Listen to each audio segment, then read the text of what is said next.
The 93X Half-Ass Morning Show podcast is sponsored by Standard Heating and Air Conditioning. Standard Heating and Air is looking for an accounting administrator and customer service representatives to join their team. Learn more at standardheating.com/careers today. The 93X Half-Ass Morning Show. 93X.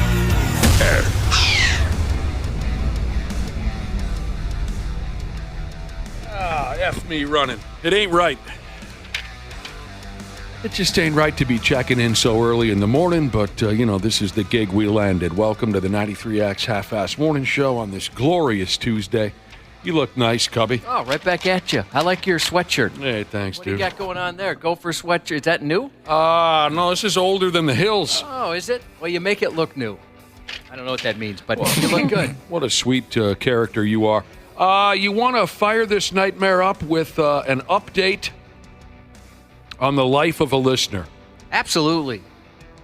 We care about I like knowing what's going on in folks' So lives. do I. A lot of morning shows don't care about their listeners' lives. We care. There's one in this building, for example. Like the other guys over here? I'm just assuming. I don't know. They're a bunch of dicks. Just throwing it out there, trying to start something. Just a pack of dicks. They don't look good in gopher sweatshirts from years ago. What do we have here? An update on the personal life. Remember last week, I think it was last week, we had a little chit-chat about class reunions and whatnot. Mouse and Cheese's Jesus. I requested they change their name because that's so difficult to say, but they're going to be stubborn about this. Mouse and Cheese's Jesus gave us an update. If you remember last week, he said he was going to head on off to his 20-year class reunion.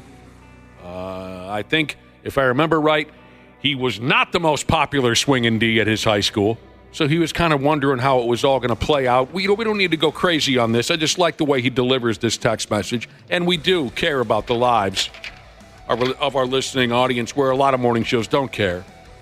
Like the guys down the hall, Josh says. Yeah, right. Yeah, Josh called them out. Mouse and Cheese's Jesus. The 20-year class reunion, he says, was terrible. No. Oh, Bummer. dude. I was hoping he got some ass or something. He's a nice guy. LMAO. So he had a good time. I'm imagining that's what that means. Oh, I thought he was just kind of laughing at the situation. Yeah, laughing my ass off. That's what I mean. So the reunion was terrible, but he had a good time with it. He closed out with LMAO. You see where I'm going? So it's not like he's rocking back and forth in a chair. He's got a good attitude. Crying Yeah. and staring out a window. The reunion was terrible, but he's still LMAO'd. Yeah, he didn't FML. Don't feel so bad for the guy just yet. Okay. Yeah, FML would have been worse. 20-year class reunion was horrible. If he's still listening, TTYL. Hackus. What's Hackus? Have a kick-ass summer. I've never heard that before. You can't say that in fall. You're hoping he has a terrible fall and winter? It's whatever we used to write in yearbooks back in the day. I didn't know that. Not in our day. We didn't say Hackus. Okay, the 20-year reunion was terrible. 20 people of a possible 50 showed up. That's pretty good. Oh, that's very good. Not bad. Except for the fact that he says half of those people were significant others. Oh. Bummer. After Super an bad. hour, after 1 hour, those who were friends before the event, right? People are still running with their cliques 20 years later. After only an hour of the reunion, those who were friends before the event, which was almost all of them, broke away and left to do something else. That's so high school. So after about an hour, it was pretty much over, right? He says, nobody recognized me, and my bully didn't even show up. Now, here's the part that I really enjoy. At the ass end of the text, he says, my final thoughts, I would do it again. Oh, yeah, 5 more years. Sorry, Mouse and Cheese's Jesus, that it didn't play out maybe the way you imagined, but what does play out exactly the way that you hoped it would? That line about the bully reminds me of something from many years ago, Josh. We had a guy working here who told us when we were having a conversation about bullying, he told us, man, did he have a dude back at his school in high school who did everything he could to make our dude's life a living hell. He had a full-on bully problem in school. And he told us some of the stories and this and that, and we had this idea. We said, let's get the sumbitch on the air. You know, the dude we were working with at the time, we said, you know, would you try to contact him? Because I think he said that they, you know, had passed each other by on Facebook, right? Mm-hmm. And we said, would you get a hold of the guy and ask him to come on the air? We'd love to hear what he's doing now and love to hear, you know, the stories and whether or not he regrets it, you know. So, and our guy did get a hold of the dude and said, you know, would you come on the air and talk about the old days when you were bullying me? And the dude, I mean, I'm, how do I say this? I'm happy to report that the dude said, absolutely not. I won't come on the air because I'm so friggin' ashamed of the way I used to behave back in those days. There's no way. He said, I would start to cry. I feel so bad about how I operated back in the... So I was disappointed that he wouldn't come on the air because I thought it would be a fun conversation, but the guy said sorry. And I think even the bully dude's wife contacted our guy here on the morning show and said, and expressed how badly her husband felt now about his younger days. Yeah, you know, I'm sorry the guy's so upset about it. Well, but but at the same time, it's nice that he's redeemed himself. Yeah. I was trying to think, like, I don't remember there ever really being a bully in my class growing up. Now, I went to a smaller school. So Catholic school, man. Yeah, could have been that. Pretty strict. Friggin' Catholics. Yeah, we really didn't have too many bullies either. It was just like fights between groups of people. Yeah, it wasn't like a signature a-hole. Oh, yeah? Jesus, balls, we had 5, 6 of them. Did you really? Oh, yeah. Oh, God, Were yes. Were you one of them? I can't say that I was totally innocent. I was not the type of guy to just straight up be mean to somebody, but some of my best pals were excellent at that. Oh, yeah, we had some real keepers, some real dicks. Were one of them part of the greasers? Were the greasers in there? The socials? God, I've heard that before. What is that from? Outsiders. Mm-hmm. Oh, yeah, Jesus. Yeah, I thought you loved The Outsiders. I love The Outsiders. I've watched it 600 times, but here at 5:47 in the morning, I couldn't put 2 and 2 together and figure out the reference. Oh, yeah. Ponyboy would be disappointed in you, I can tell you that much. Oh, all of them would. Dairy, Soda Pop, Steve. Soda Pop. Oh, God. All right. Let's go this way. Here are the hot, new, hip, online dating terms. Here we go, young people. Go ahead. Who knows the definition of these new terms? According to someone called Plenty of Fish. I've heard that said out loud before. Is that a reference to the movie The Outsiders? No. It's a dating app. It's a dating app? It is. Mm-hmm. Plenty of Fish. According to a new poll by Plenty of Fish, these are the top dating trends to expect this next coming year. Now, I don't even know what they exactly mean with that statement, and maybe it doesn't matter. The way they said it again, these are the top dating trends to expect next year. I don't exactly know what they mean. I'm just asking you to go ahead and define these new terms if you can, okay? Whether maybe you already know them, or maybe just because some of yous are hip and online people, you can just figure it out all on your own. You see where I'm going with this? Yep. Right. Copy. Yep. Yeah. All right. Yap trapping, or maybe I should say experiencing a yap trapper. Yeah, that's somebody who just talks about themselves, right? And you're trapped listening to them talk about themselves constantly. There you go. Mm-hmm. One of the old timers on the program has got you so far. Josh got it. A yap trapper is exactly what he said. They just talk about themselves on a date. They don't ask you, Dick Tracy. And now, also, I think a yap trapper would be somebody who isn't listening to what you're saying. They're just waiting for you to be done talking so that they can keep talking themselves. Oh, you just defined everyone that I drink with. Yeah, there's. You're right. You can kind of see the lost look on their face Yeah. as they're trying to come up with the next thing they're going to say. Yep. Or they might even ask you a question just so that they can give you their answer to that question once you're done talking. A yap trapper. All right. That's one for Josh. Wapple, I see you keeping score over there. Yep. He's got a big whiteboard behind him. Huge. With magic markers. It's like he's ready to do a fantasy football draft in the mid-'90s. He's got a big score. Okay. Freak matching. Oh, man, the weekend is coming, and I'm ready to do some freak matching. Is that matching to somebody who has the same sexual kinks that you do? The same like quirks as you. Yeah, It being doesn't kind of have to be weird. Just Yeah, I don't think it Yeah. was just sex, just like some of the weird things you're into, right? Gotcha. Like Pokemon. people even say it about like normal stuff. Like they're like, oh yeah, reading a book on a Sunday and taking a bath. Who wants to match my freak? Well, no, they shouldn't do that. Yeah, that sounds bad. Because there's nothing freaky about reading a book. Well, I mean, I guess for me personally, I'm not much of a reader. Yes, all of you are correct. Freak matching. Connecting with someone over shared quirks or general weirdness. The king of quirks over there, Dana. Mm-hmm. The king of that's good. Everything he says, everything he does is quirky.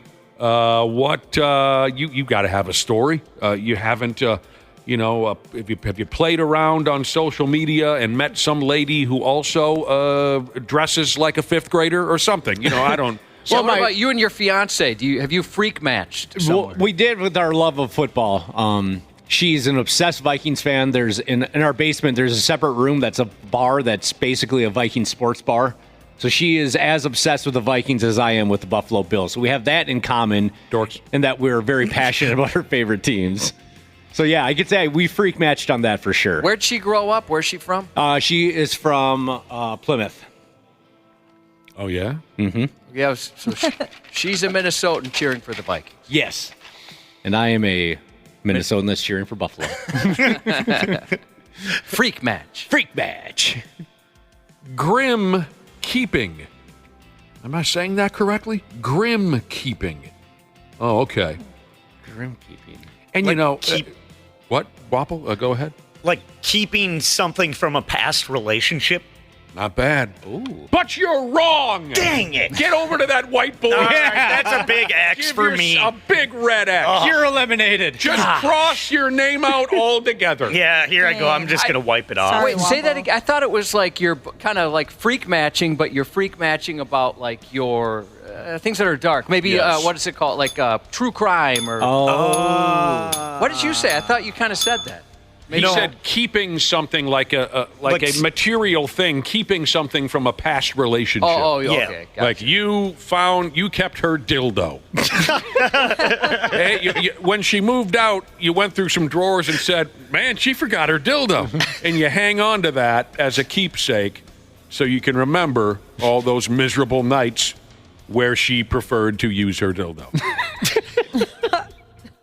It's a very specific While you, Wapple, were watching an AEW pay-per-view with a big bag of microwave popcorn and some gin and juice. Yeah, it'd be root beer, but yeah, you're not too far off.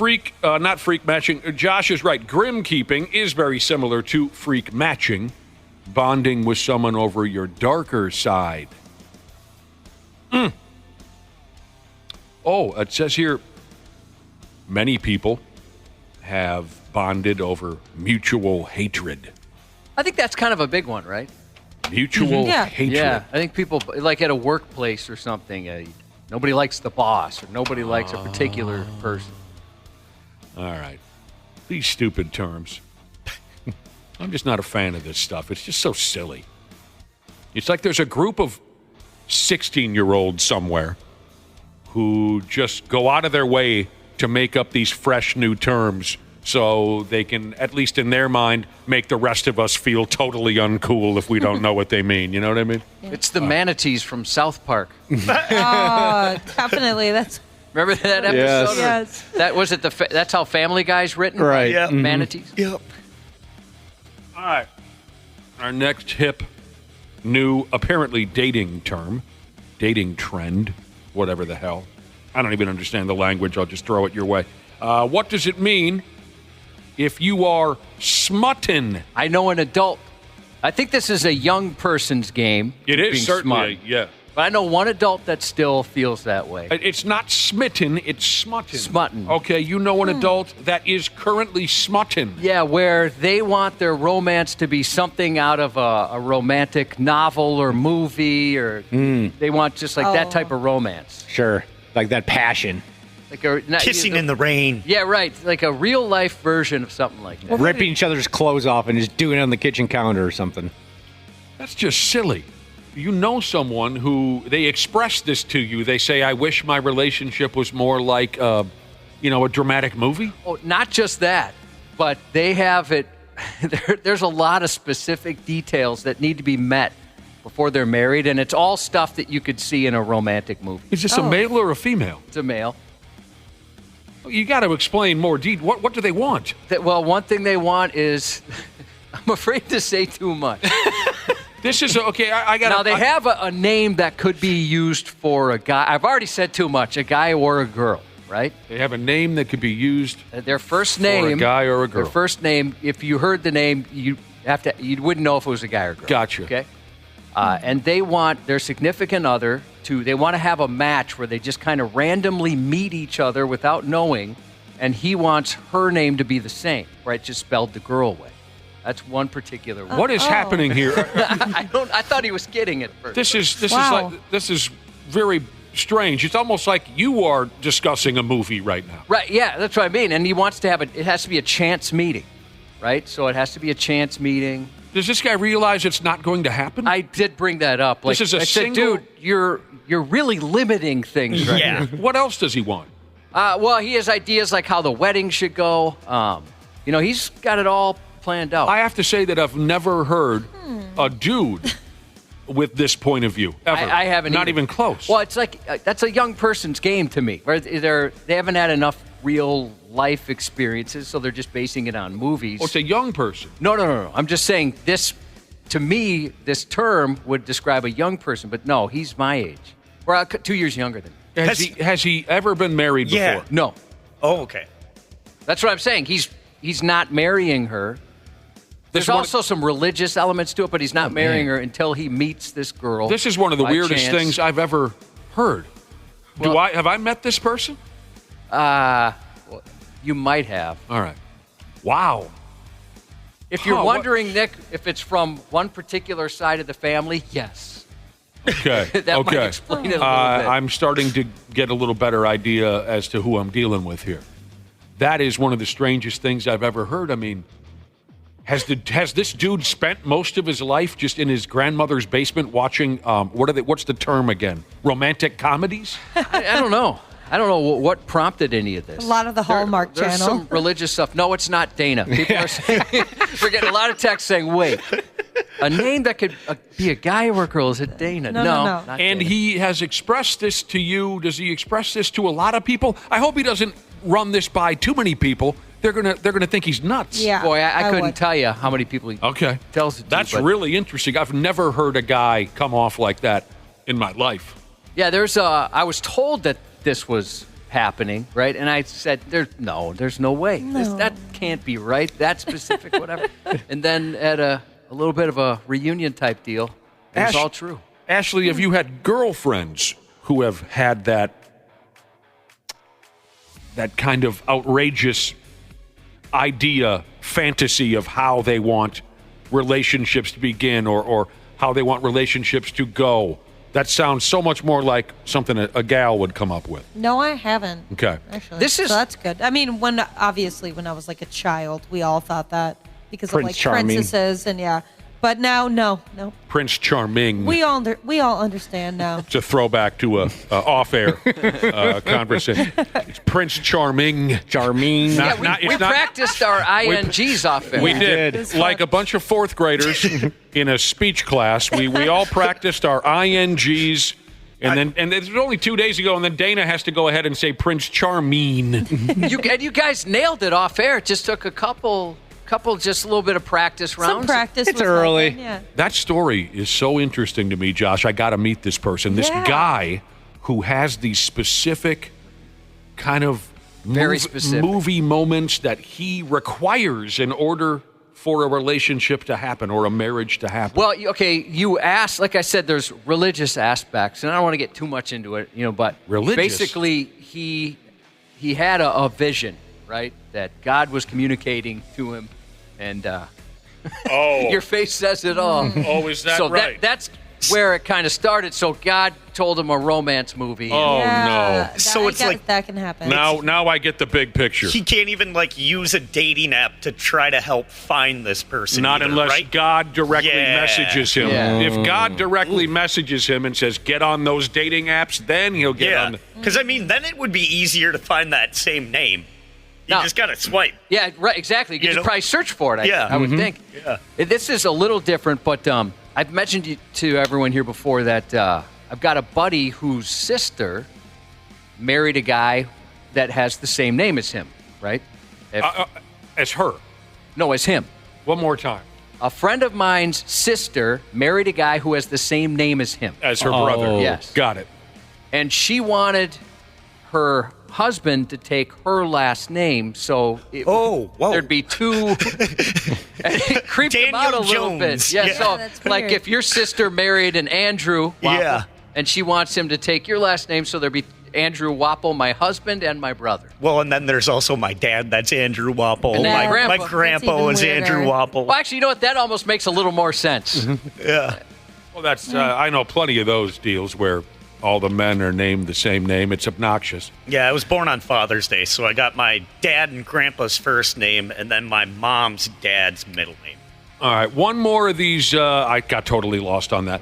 One more of these, how do you call it, dating trends to expect next year. And if they don't happen, I'll tell you, I'll be upset. Yeah. There will be a meeting. One more is sticking. And I should tell you that ICK in the word sticking is capitalized. So that's like when you ignore a red flag, right? God, Like, you're good. Oh, like, something that gives you the You're ick. good. Yeah, I would never call it the ick, but yeah, more of a red flag. You know how it is. Like sometimes in a relationship, you're like I could get past that. Yes. So she's killed a few people, whatever. No Oh. biggie. The only reason I've ever been in a relationship is because the women were willing to ignore red flags. You're very self-aware. So thank God for sticking. Pursuing someone after looking past an initial ick. That's the hot, in case you're totally in the dark, if you're an older person, that's the hot new term. One of the hot new terms from the young people. It's, how do they usually say it? It's, I had it and I lost it. But anyway, ick means a red flag. Pursuing someone after looking past an initial ick or something superficial you don't like. So if you're after someone, even though there's something about them that's kind of gross or off-putting, you are sticking. And I'm pretty laid back. I could go through. I mean, a lot of red flags, whatever. well, obviously Yeah. you can handle a lot of red flags. I can. Yeah. We've all met your wife. Last year, these were some of the terms. So I guess these terms have come and gone. Riz-colored glasses. Go ahead. Anyone? What? I don't know. Okay. Is that just where you? Like, you got a lot of charisma? I don't have the definitions of these. I was thinking or hoping that since they were a year old, everyone would know this. I don't know what it means to wear Riz-colored glasses. I am the Rizzler. I have a degree from Riz University, so I know a lot about Riz. Yeah, I just assumed it would mean like you the rose-colored glasses, like we used to say. Yeah, maybe? yeah. Maybe that's it, or Yeah, you got all this charisma and smoothness, it says. do you? So you actually have it, or Or it appears that you have it. That- Someone perceives you to have it. That's the definition of it. What's the definition of it? Charisma and smoothness. yes, that's Riz. But we're wondering. That's what I looked up. Riz-colored glasses. That's what it All right. says. Cannon bailing. PMI. At least they define PMI, premature intimacy. So I don't know, throwing someone into the tall grass after 20 minutes, is that PMI? Like a one-night Yeah, stand? maybe. Oh, I love one-night stands. We might talk about one-night stands a little later on this morning. But your dude, Cubby, what a story. Yeah, that's that's crazy. We're man. scratching the surface there. No, man. I can't wait to hear more. I know you don't want to give us any more on air. I'm going to ask many more questions off air. I got them for you. Usually you don't, like I said, and I'm not trying to stereotype everything in the world. This is just how I was raised. This is just how I pictured society to be for the majority of my life. You just don't often hear a dude with those specific type of ideas for a relationship. You usually hear that from gals. I mean, for example, maybe you had to be there. Many years ago, I was hanging out with a buddy of mine, Donnie. Donnie has been with the same woman since we were in high school.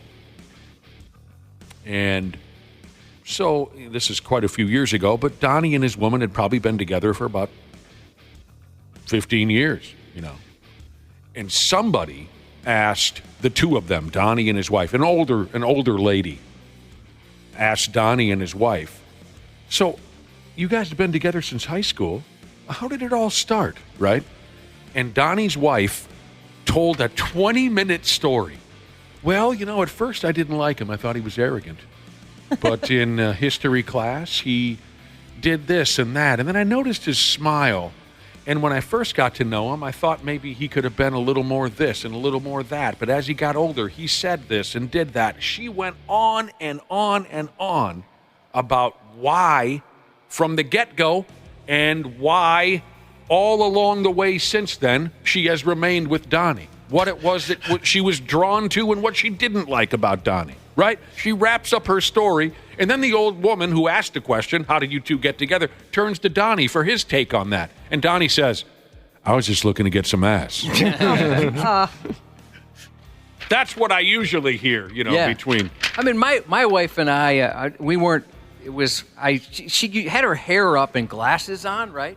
And all of a sudden, she put her hair down and took the glasses off, and I realized she was beautiful. The whole time. I didn't know. I knew her for so long. So dramatic. How many movies have been made exactly like that? Oh, so many. What, your hair's down and your glasses are off? My God, you're stunning. 10 times hotter.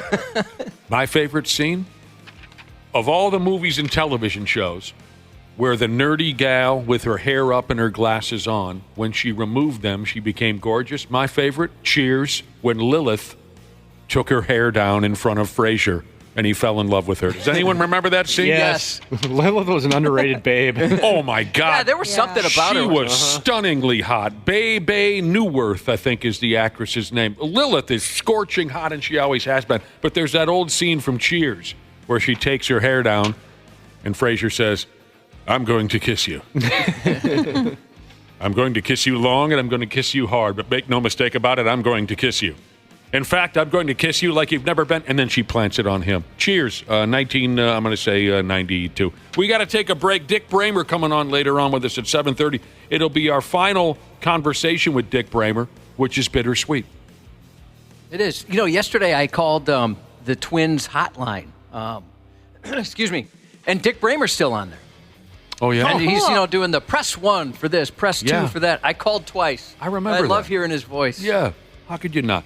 We'll talk to Dick. We'll take a break right now. Come back here in a few minutes on the Half-Assed Morning Show. The 93X Half-Assed Morning Show.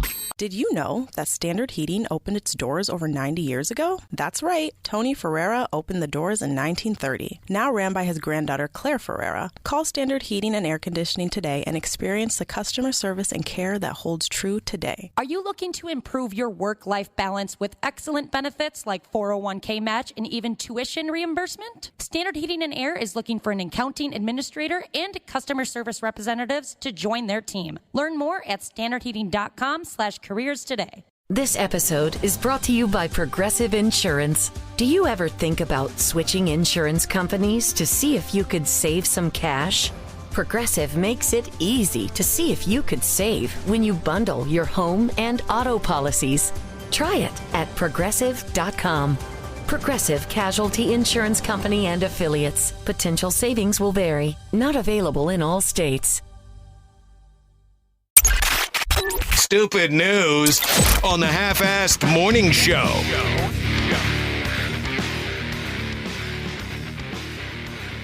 We're going to begin this year's Stupid News Report in a hell of a dark place. Some of you might be asking, how dark? We're talking cut your own penis off type of dark. Ooh, boy. Dark.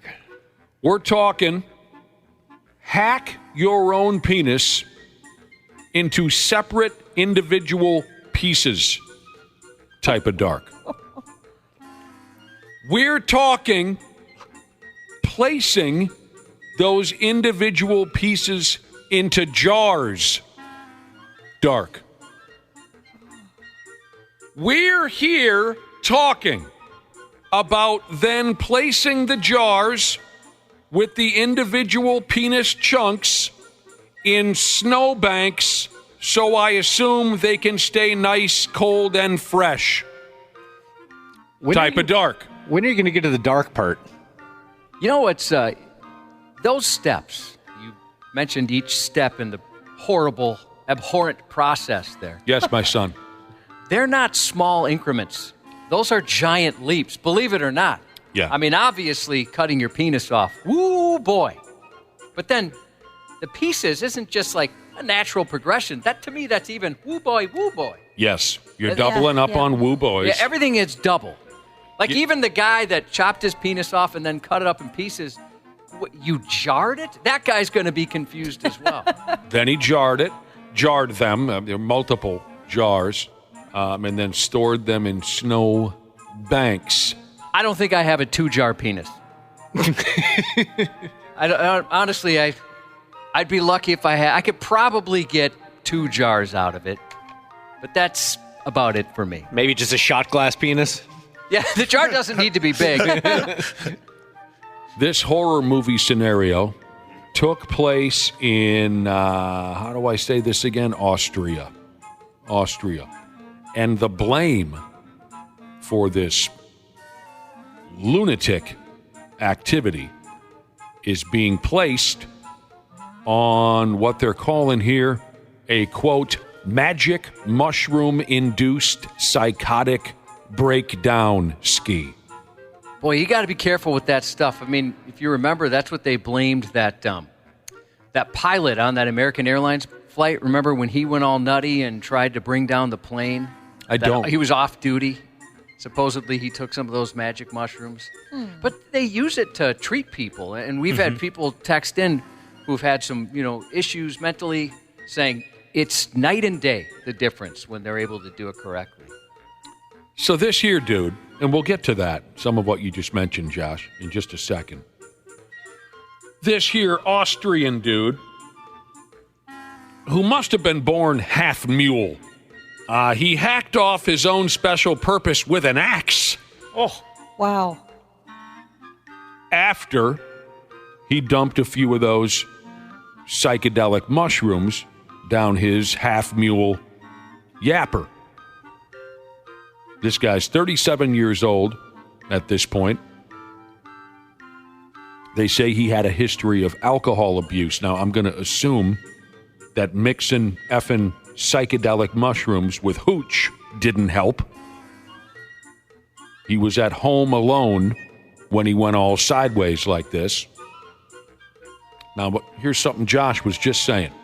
Lately, according to the story, mainstream medicine has been using these types of mushrooms on folks who have problems with depression, anxiety, addiction, post-traumatic stress disorder, which is very interesting to me. And it sounds like here, this dude who cut off his own tallywhacker was using the shrooms to treat this or that. I don't exactly know what he was treating, but he straight up took way too much. And he went effing nuts. Again, cut his penis off. There it is, laid out on a stump or something. They said he used an axe, so I imagine maybe he laid it out on a stump like we do out in the woods. Then he cut it up into smaller pieces, jarred each of those pieces, and stuffed them in a snowbank for later. So picture this. After dude, I think this was a few hours after he had mutilated himself and removed his wang altogether, a neighbor spotted him wandering around town without a Johnson, looking for help. God help us, that's awful. He was just kind of... The pain. Oh, that would be a sight to see.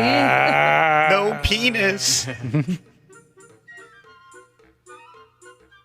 So, as you can imagine, somebody dumped him into a motor vehicle and took his carcass to the hospital.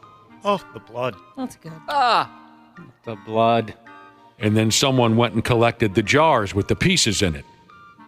Sewed it back up and stuck it on there. Doctors cleaned what was left of his unit. They managed to put about 2 inches of wang back in place for the guy, and then they screwed on the tip. But he had lost a lot of meat. A lot of what he jarred up couldn't be put back where it came from. He couldn't remember most of what happened, which is a good thing. I try to forget that too. And he still ain't all there, by the way. He was placed in the care of a doctor. We'll end on a high note, though. This is a horrible story from one end to the other. Even if you chop up the story into little pieces, Josh, and put it in jars, it's still horrible. But I can end on a high note. After a few months, this was, 6-8 months ago this happened. After a few months, he was able to conjure up his first boner. That really is amazing. Mm-hmm. The technology, the knowledge of the penis that these surgeons have. They were able to build him a 2-inch penis. They were able to put a lid on it after how, he mangled it, but they were able to put it back together, at least some version of his former penis. And now, after a few months, boner. Frankenwang. I mean, that's the kind of thing where you'd want to call your friends and tell them, and they'd understand, right? Like right now, if you called a friend and said you got a boner, it might be an odd conversation. Yeah. But this guy's got bigger problems, I'll tell you that right now. I mean, when he called his buddies and said, "Hey, I finally got a boner," they said, "That's great. You should stay right where you are. Don't be leaving that doctor's office just yet. You got some work to do yet."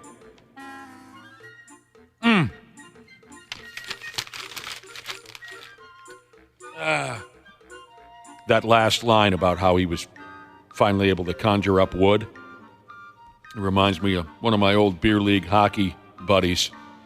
We did the right thing. We had a Sunday hockey game about 10 o'clock in the morning. She was all over with by about 11:30. And then we went to the neighborhood bar that sponsored our club and drank for 11 hours, right? What else are you going to do after? We went out and got our exercise, drank for about 11 hours, and we were giving Dinkus a ride back to his house.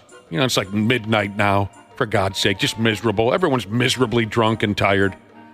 And we drove our buddy up to his house, and he sees that his bedroom window his bedroom light is on, even though it's midnight. And he looks up and sees that the bedroom light is on, and he goes, "Yeah, I see the old lady's still awake. I guess I better start thinking about conjuring up a hard-on." Conjuring up a hard-on. Which isn't easy to do after a beer league hockey game and 12 hours of drinking. No, not at all. Oh, he just sounded like, boy, I'm up against it right here, boys. All right, I'll see you next Sunday. See you, boys. All right. Hey, Josh, it's another hot online lady. Oh, there's a couple of those out there. Oh, God. Let's see what this one... Have you guys noticed that the internet has a few hot online ladies? There's a couple, yeah. Can you send me some links? Here we go, wapplesmom.com. That wasn't very nice. Let's see what this one wants from us. You know the type of character I'm talking about. Hot online lady, OnlyFans this, influencer that, wants your money. We're all pretty used to that gimmick by now.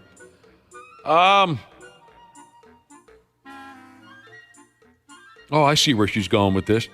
She wants to profit off the pain and embarrassment of her boyfriend. Sure, I can believe that. Here's the deal. Today's hot online chick, she has a story. They always have some outrageous story. Somehow, some way, these folks who directly benefit from people checking out their website, they always have some once-in-a-lifetime, against all odds type of stories. Crazy how this happens. Yes, isn't it? Like the gal the other day, Princess Punami. What was her name? She's a topless maid, and she gave her one of her clients a lap dance, and he had a heart attack. And she also has, 77 different websites where she masturbates and urinates and whatever you want. She had an outrageous story. Isn't that something, Josh? Yeah, it does seem to be the norm. Mm-hmm. If I was naked online, I wouldn't have anything outrageous like that. Well, you'd have to after a while, because you'd say, wow, okay, I had an initial push of people interested in me naked, but now the numbers are starting to dwindle. I got to come up with a story. Yeah, you got to cook something up. The most exciting thing in my life, we canceled our Disney Plus Hulu subscription, and the next day I got an email from Verizon saying, hey, guess what? We're adding to your plan free Disney Plus and Hulu. And No I thought, way. what an amazing day. What an amazing day this is. But I don't think I'm going to get any online subscribers over that. I don't know. Maybe this is a true story, but again, they always seem to have some once in a lifetime. Josh, if you had a website where you were nude. Do you, by the way? No, not yet. I can't. Or where you display yourself nude, while people watch and masturbate. Yeah. I bet you would get home after a long day here at the radio station, and you'd think, well, time to make some money. And you'd go to your joshnude.com, whatever, and you'd Spread 'em. see. I'm sorry? Spread them. Spread them? Yep. joshnude.com spreads it. Okay. You would, okay, then you ruined the joke. It's too late now. Haley Davies is the name this gal goes by. This is the latest hot online gal. She says she wants to profit off the pain and embarrassment of her boyfriend. She says she broke her lover's penis during sex. She says something called her IUD contraceptive device, quote, took a chunk out of a player's special victims unit. Ooh, I've never heard that could happen. I've never, I guess, seen one in person, but I've seen, videos of people holding them in their hands, and they seem pretty soft, I guess. Is that what a gal has to do? She just holds it in her hand and we have sex and then... That's what works. Yes, exactly. All right, it says here, an IUD, an intrauterine device, is a form of birth control, in case you don't know. It's a small implant that is thrown up towards a lady's uterus to prevent babies. Anyone ever had their pecker collide with an IUD? Yes. No. You have. You had a collision? Yep. I had no idea what an IUD was at the time, and I was very thrown by the experience. Okay. How did it all play out? Is there something in there? And she's like, yeah, it's my birth control. And I'm like, and by the time I only knew birth control as pills, so I was very, very confused. And then she explained it to me, and we went on with our activities. It's more common. I've certainly had the teeth, right? The women's vaginas that have teeth, but never hit an IUD. They're pretty far in there. The teeth? Yeah, yep, that too. They're supposed to be like so that doesn't happen, because if it gets knocked loose, that's not good. That's pregnancy. Have you watched that movie yet, Josh? Teeth? I can't watch It's fun. It is a fun movie. I've seen it a couple times. There's a couple reasons I can't watch It's fun. I like showing people it. Come on over for a viewing party at my house. Plenty of people in the brother and sisterhood have stories similar where the IUD gets awful pokey and rippy. There was a collision. Oh, my God. So, again, a chunk came out of this poor guy's Janssen when he had a head-on collision with this online lady's IUD machine. Here's how, her name is, again, Haley Davies. Here's how she came off. She said, this isn't her boyfriend. This is just some dude that was throwing her into the weeds. She said this hot army boy that I was hooking up with hit my IUD and it ripped the chunk out of his pee-pee. She also said that the IUD bit a piece of her cervix. Oh, ouch. And she had to go to the hospital and get it removed. What, her cervix or the IED? The IUD, I'm guessing. She said she and the dude were both bleeding, and it was terrible. That would be terrifying. She said, I told him not to go that hard, but the dude was just going back and forth like a damn sewing machine. I got to get back to base.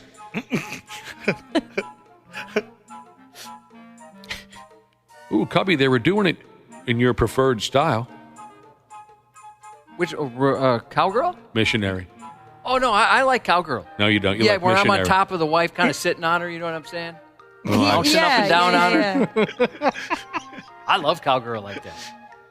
Yeehaw! Sometimes I say as I'm on top, bouncing up and down. You're up on top. It says here it's very rare for an IUD to hurt or kill someone during sex, but it is possible. It could, it says here, it could hurt some of yous, and some of yous might not make it out alive. It should not be able to be felt during sex, according to whoever came up with this gimmick. If it can be felt during sex, a doctor's visit is recommended to check everything is still in the right place. Maybe try some Flex Seal. Oh, shoot, you got to be careful with that stuff, though. Oh. Is that dangerous stuff? Yeah. It put that dude's boat back together in the commercial. It's very sticky. Strong. Good luck getting that back off. There was a hole the size of a bowling ball in the dude's fishing boat. An hour later, he was out catching crappie. I know, I've used it. Crazy. I have some. I've used it on a couple things. It's very effective, but you're not going to be able to get that back out. Yeah, remember when he took the screen door and put all that Flex Seal and then floated across, too? Yeah. I just remember the boat. And he caught some nice crappies. Thanks, Flex Seal. All right, so I dated be a girl careful. who said she had one that was, what's it called? Birth control that was like, it was in her arm? Oh, Yeah. right? Or Yep. put it on your shoulder. Called not your the bar. shoulder. It's called the bar? That's what I've always called it. Oh, okay, Our yeah. girls call it. Oh, do you at the bar? Birth control in her arm? Yeah, it was like you might microchip a dog. Yep. Same type of thing. Yeah, it's weird. I've my friends have let me feel theirs before. Freaks me out. Yeah. Nah, I'm good. I'll just take the pills and. I thought you were going to say, Cubby, that she said, I got your birth control right here in my arm. And you said, what? And then you got an HJ. That'd be great. I don't mind that. You guys are against it. What? I'll take one. An HJ? Why are you guys so against it? What am I, in 8th grade? Yeah, come that's on, man. exactly why. I'm happy to have the Oh, attention. stop that. I'm going to stand by this. Josh just wants that intimate moment. What am I, in a movie theater? Why am I getting an HJ? That's the only time it's accessible. I appreciate the gesture. You're a grown man. But there's a focus on what's going on. You're a No, grown man. no. It's time to take a stand. Somebody no more told me- HJs. Somebody told me a myth that girls can use two hands when they try something like that. How? There's not enough real estate for that. Quit lying. Josh, if I get you a pro hand job shirt, will you wear it in public? It's HJ. What's your name? Dana. We're trying to be clean about this. I was saying HJ over and over again. He goes ahead and says it. That's just rude. Next time she tries to dump one of those on you, say, what, are we in the back seat of a car in Yeah, high am I school? driving right now? I don't like attitude T-shirts. I wore one and I felt like it's just not me. Ah. You know what I like? My Devani's T-shirt. Oh! I'm wearing my Devani's T-shirt. Yeah, pizza and hot hoagies. Sponsoring our Brotherhood Border Bash. Yeah. Do you even want to talk about this Australian OnlyFans gal? She's just stupid. Should we skip her? It's dumb, but it's Okay. kind of related to. It is. Then there's this Australian OnlyFans gal. Don't get me wrong, she's cute as a button. But I guess she gets a kick out of messing with us over the hill, some bitches. She's been banned from a hardware store chain over in Australia for filming stupid videos with unsuspecting guys. They didn't know they were being filmed. Oh, you can't do that. No. The gal can't be more than 21, 22 years old. She walks up to sad-ass-looking gray-haired suckers like myself and asks them out on a date. I only saw one example of what she was doing in there. She didn't get overly sexual with the one older dude she was hitting on. She just said, can we go on a date? There really wasn't much to this. It wasn't funny or shocking or anything. It was just boring. She calls herself Cynthia Lynn. She was apparently bugging so many dudes at the hardware store that the joint told her to take a walk. Good. Leave those poor guys alone. A lot of the dudes in the videos, now I only saw one, but the story says that a lot of dudes in the videos appeared to be visibly uncomfortable. Oh, yeah. Yeah, the video I saw, he looked very uncomfortable. You can see that one on 93x.com. I guess when this gal isn't getting ass naked on the internet, this is her gimmick. She needs a new gimmick. This one sucks. Agreed. How disappointing would that be, though? You're like, well, finally, some attention from the opposite sex. Here we go. You make your best lumber joke. You make a nuts joke or something like that. And she's a screw joke. Yeah, you feel good about yourself. I'm 3 times her age. I still got it. Here I am at the hardware store looking for lag bolts. And all of a sudden, I might get an HJ out of this, which I'm totally cool with. Yay! Jesus criminy. All right, we're going to go in a completely different route now. Talk about cheap bastards, cheap people. They drive me effing nuts. And I want to be clear on this. It's one thing if you need. If you don't have enough of this or that and you need to steal to survive, for Christ's sake, that's one thing. It's an entirely different animal if you have the means, but you still pull off chintzy little capers like this because you're a cheap bastard. Like this effing moron. A cop, I believe, from over there in dumbass England. She quit her damn job. And this was one of those deals where you go ahead and quit before you get fired just to save yourself some embarrassment. Yep. The gal quit her damn job as a cop because she couldn't stop stealing toilet paper from the bathroom of her own precinct. Oh, that happened here. Just stop. It happened. The great toilet paper shortage during the pandemic, people were stealing toilet paper here. Mm-hmm. Oh, I don't remember that. You come in like, oh, no. What did we do if we had to take a deuce? Well, you were in trouble. Oh, I don't recall that. Because there's so many backups, usually.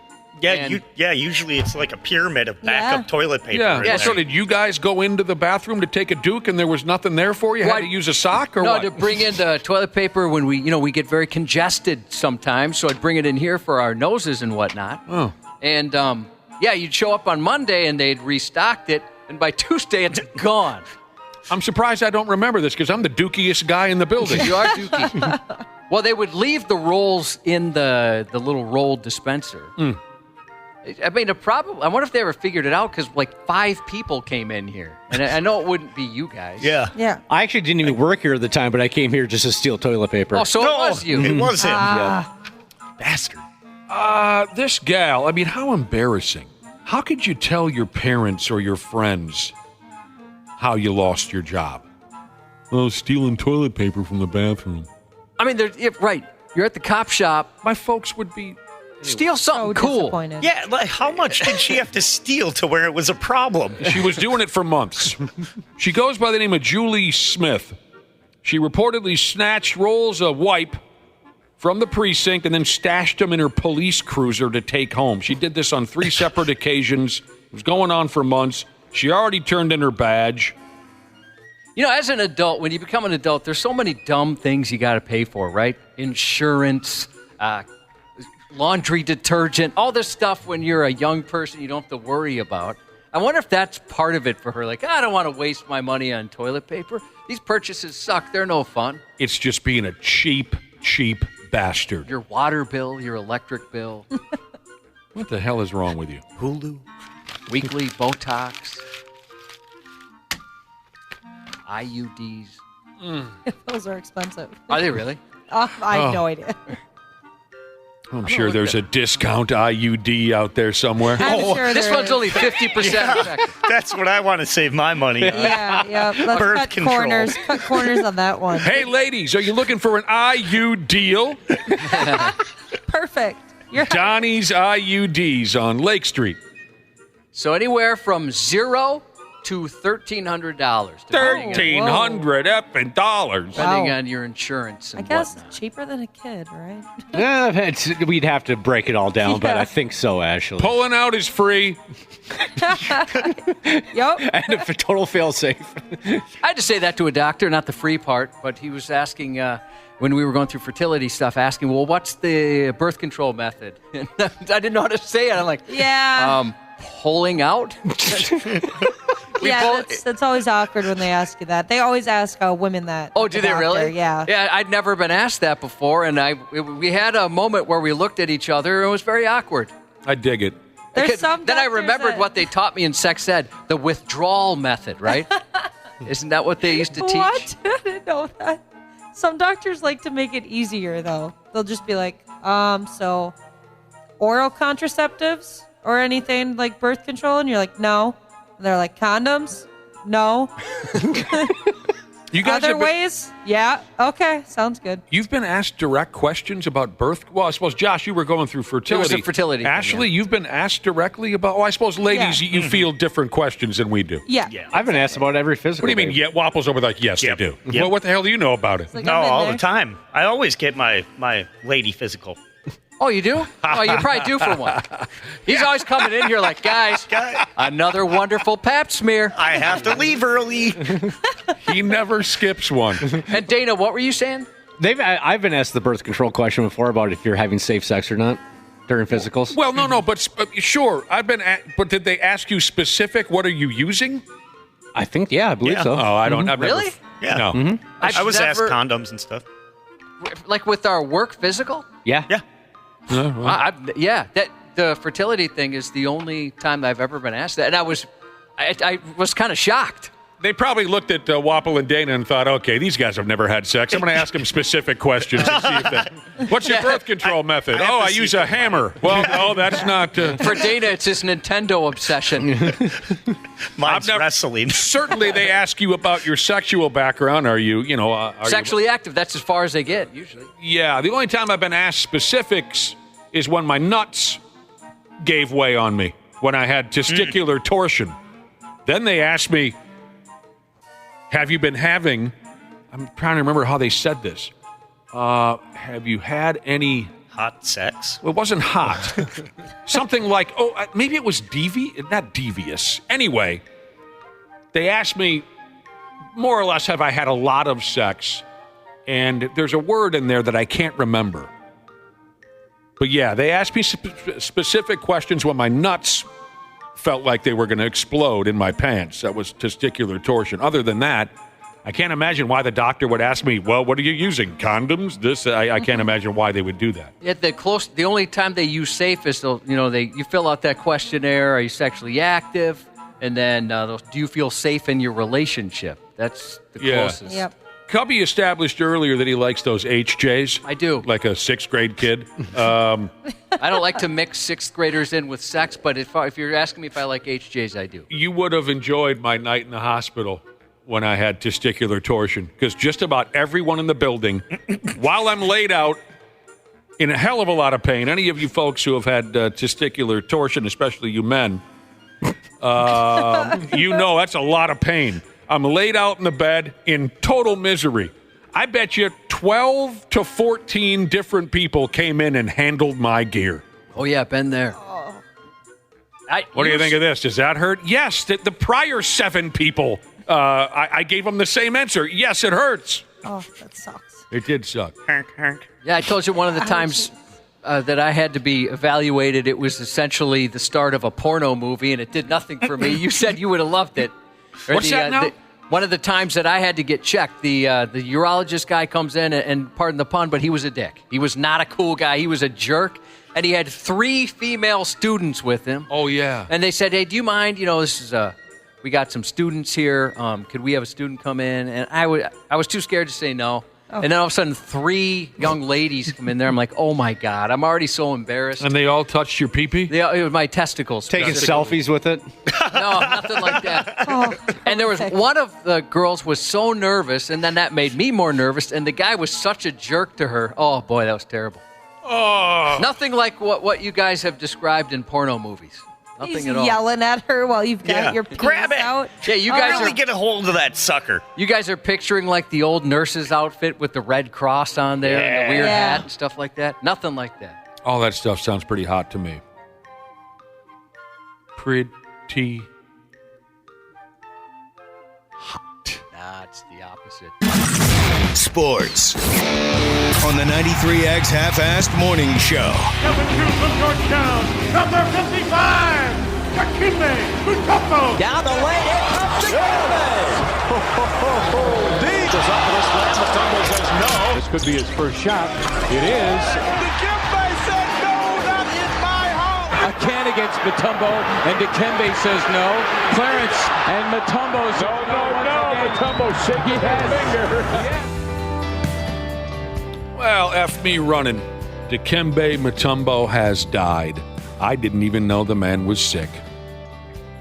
58 years old, he died yesterday from brain cancer. That's very sad because he was a very lovable guy. Oh, man, that Geico commercial he did, and, watching him, he always kind of like, he was like a smile talker almost. He was one of those guys where you wanted to hear what he had to say no matter what it was. Yeah, he had a damn good time. Always had a smile on his face. Yesterday I was thinking of you because when I got the news, I was shocked like you. I didn't know he was sick. I didn't know, yeah. And so about 3 times with my son, I slapped something out of his hand, and I did the finger wag in his face. You have to. No. That's awesome. Not in my house. That's great.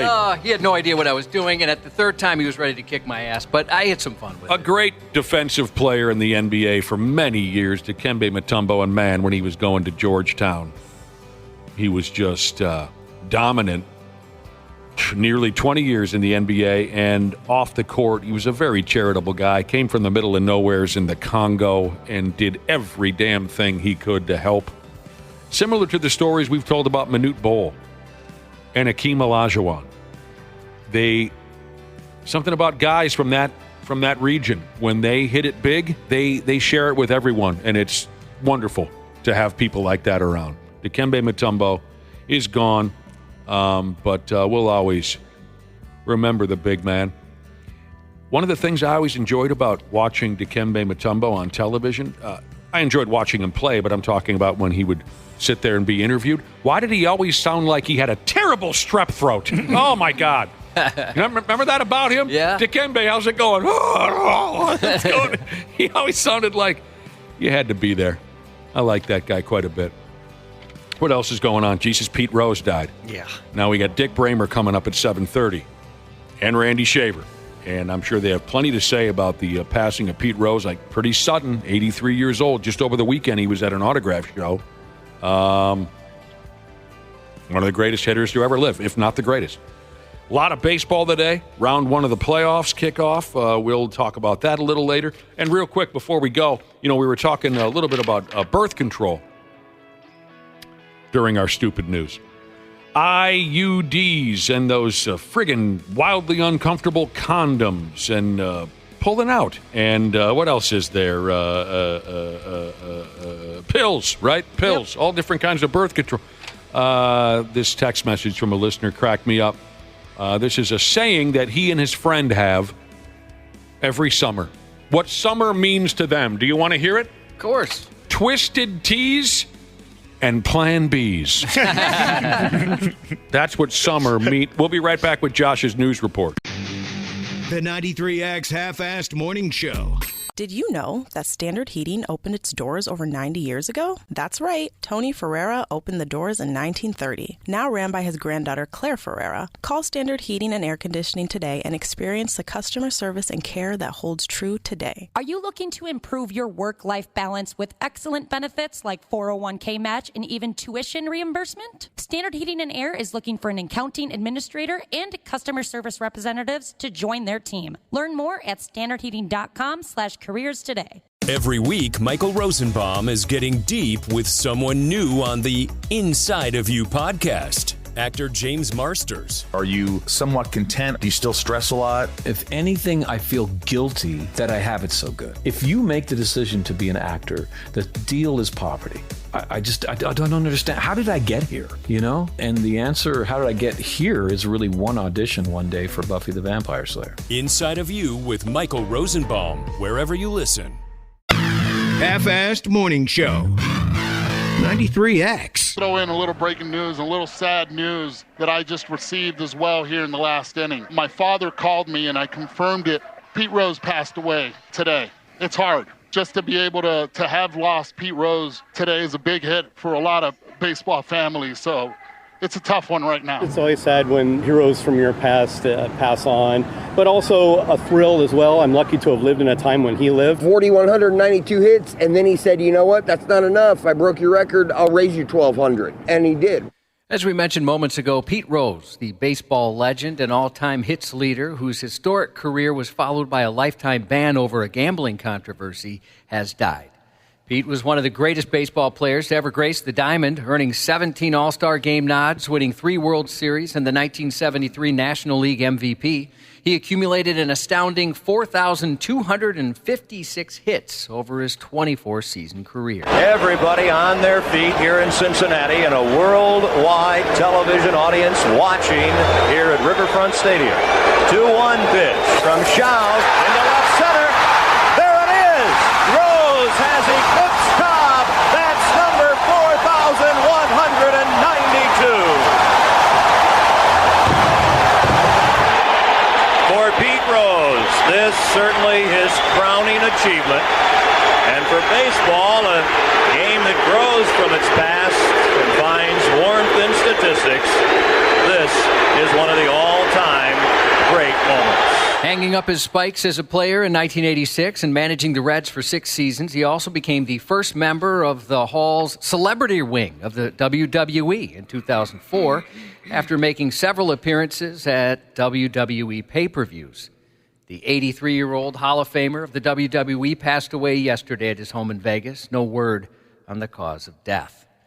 The audio you played there of when he broke Ty Cobb's record, I remember watching that like it was by damn yesterday, Cubby. His son came out and gave him a little hug, Ski. Hopefully we can get to a lot of this, but we have so many great calls and so much good audio to get to today. I think people will like it. Another sad passing of a sports legend was announced yesterday. NBA Hall of Famer Dikembe Mutombo has died after a battle with brain cancer at only 58 years old. Commissioner Adam Silver released a statement announcing his passing, saying Dikembe was simply larger than life. On the court, he was one of the greatest shot blockers and defensive players in the history of the NBA.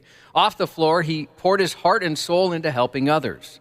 He was beloved not just in the sports world, as his signature No, No, No block celebration was featured in a Geico ad. Not in my house. Not today. Jimmy, how happy are folks who save hundreds of dollars switching to Geico? Happier than Dikembe Mutombo blocking a shot. Nice. Here he is on David Letterman talking about his famous finger wag. I think we play against Boston, and I have like a 12-block shot, and Rick Pitino, who was the coach by then, didn't appreciate the way I was waving my finger to his player. But, you know, I like that because it's a very subtle kind of, but very meaningful taunt. It is a taunt. Yeah, just let the guys know that please don't come in my house. Please let me know before you come. One day the league called, they say you can't do it no more, otherwise you get the technical fouling. Yeah. When you get 2 technical fouls, you get throughout the game. Because you were hurting people's feelings? Is that what this was? I bet he was a terrible singer. You know, what if he surprises us? Maybe he was wonderful. He was an 8-time NBA All-Star, won the Defensive Player of the Year award 4 times, dedicated his life to helping his home country of the Dominican Republic of the Congo. He was creating his foundation, which he started in 1997. He opened a hospital and school through the charity. He also served as the first global ambassador for the NBA. He was special.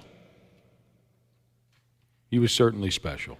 A Louisiana sheriff's office arrested a 24-year-old man after a wild car accident at a Winn-Dixie supermarket Wednesday night, where he pulled out his Winn-Dixie.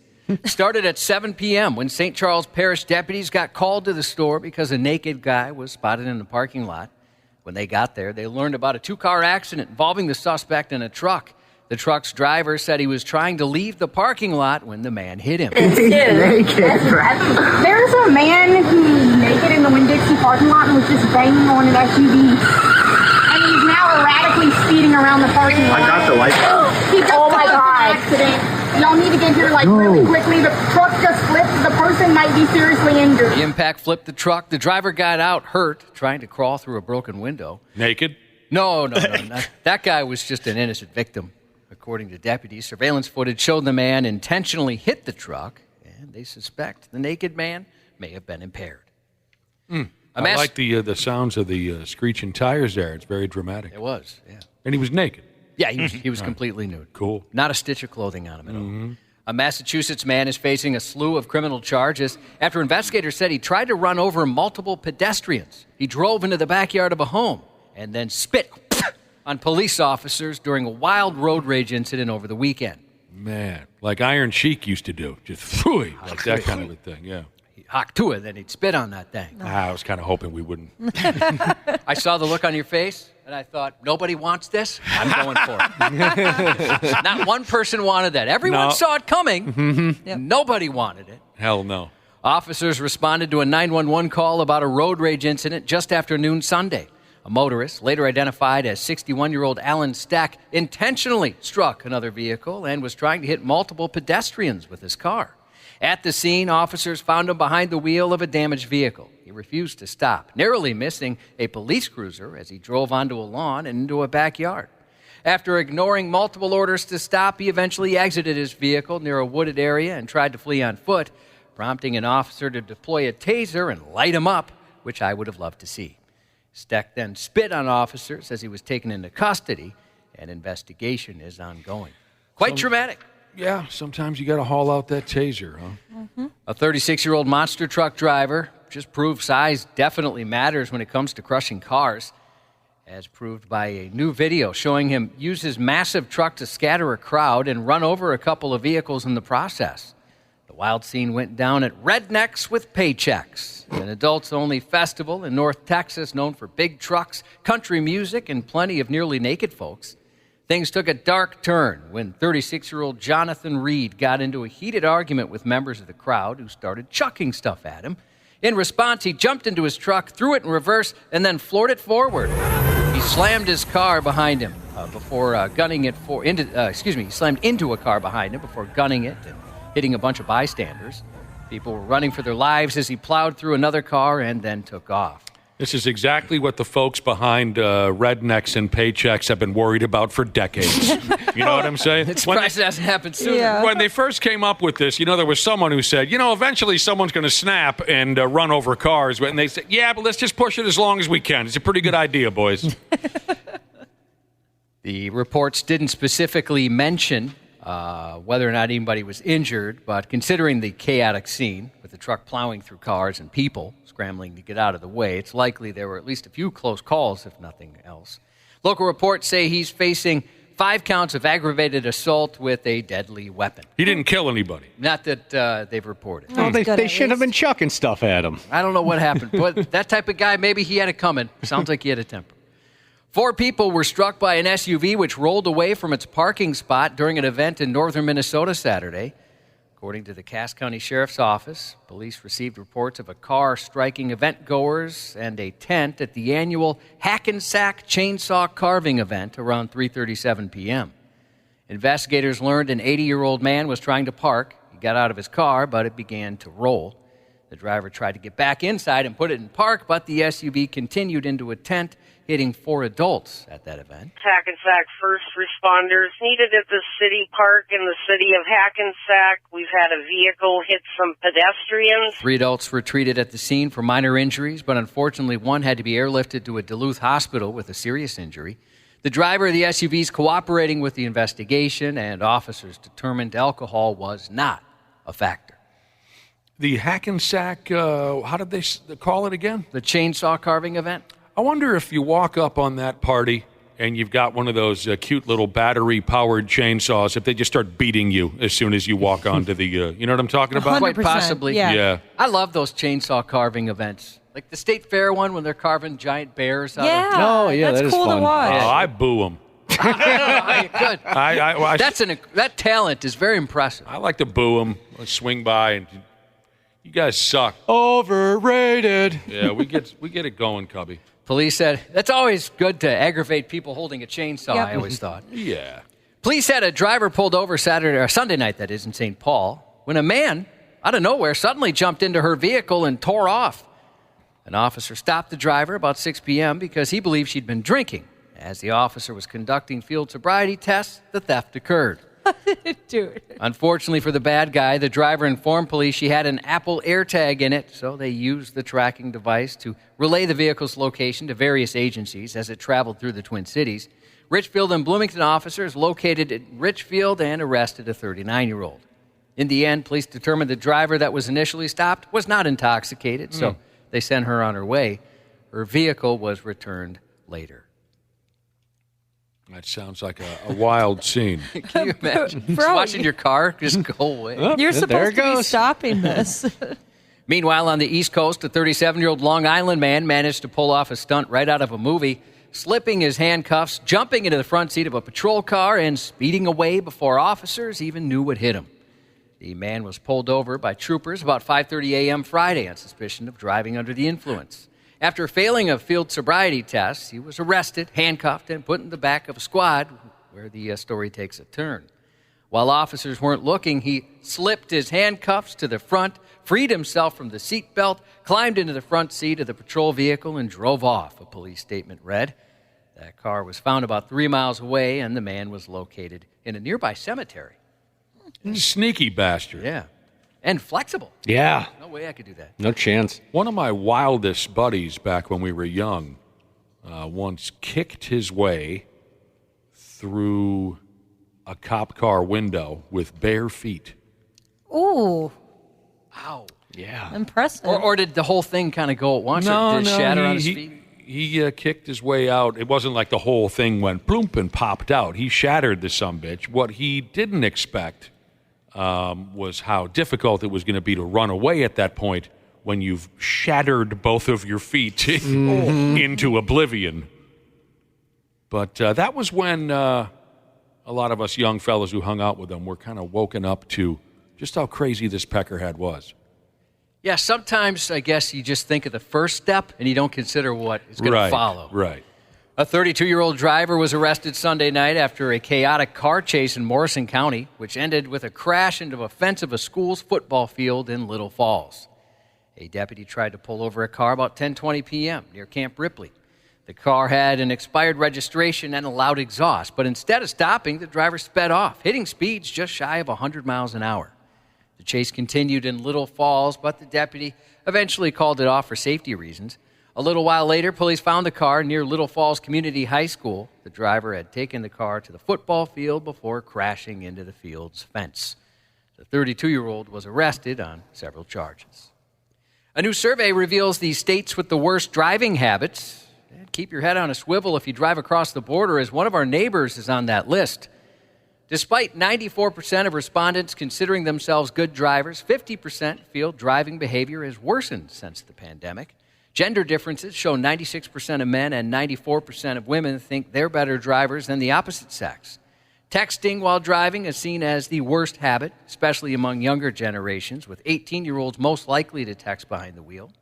The top 10 states with the worst driving habits are West Virginia, Kansas, Vermont, Connecticut, North Dakota, Alaska, Wyoming, New Mexico, Oregon, and Hawaii, which tops that spot with the worst driving habits in the nation, which they agree 89% of Hawaiians only consider themselves good drivers, which is the lowest percentage nationwide.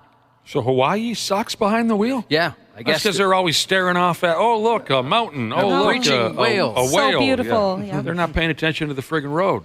America's worst driving habits, according to the survey: speeding, eating while driving, racing to beat a yellow light, and the number one answer, texting while driving.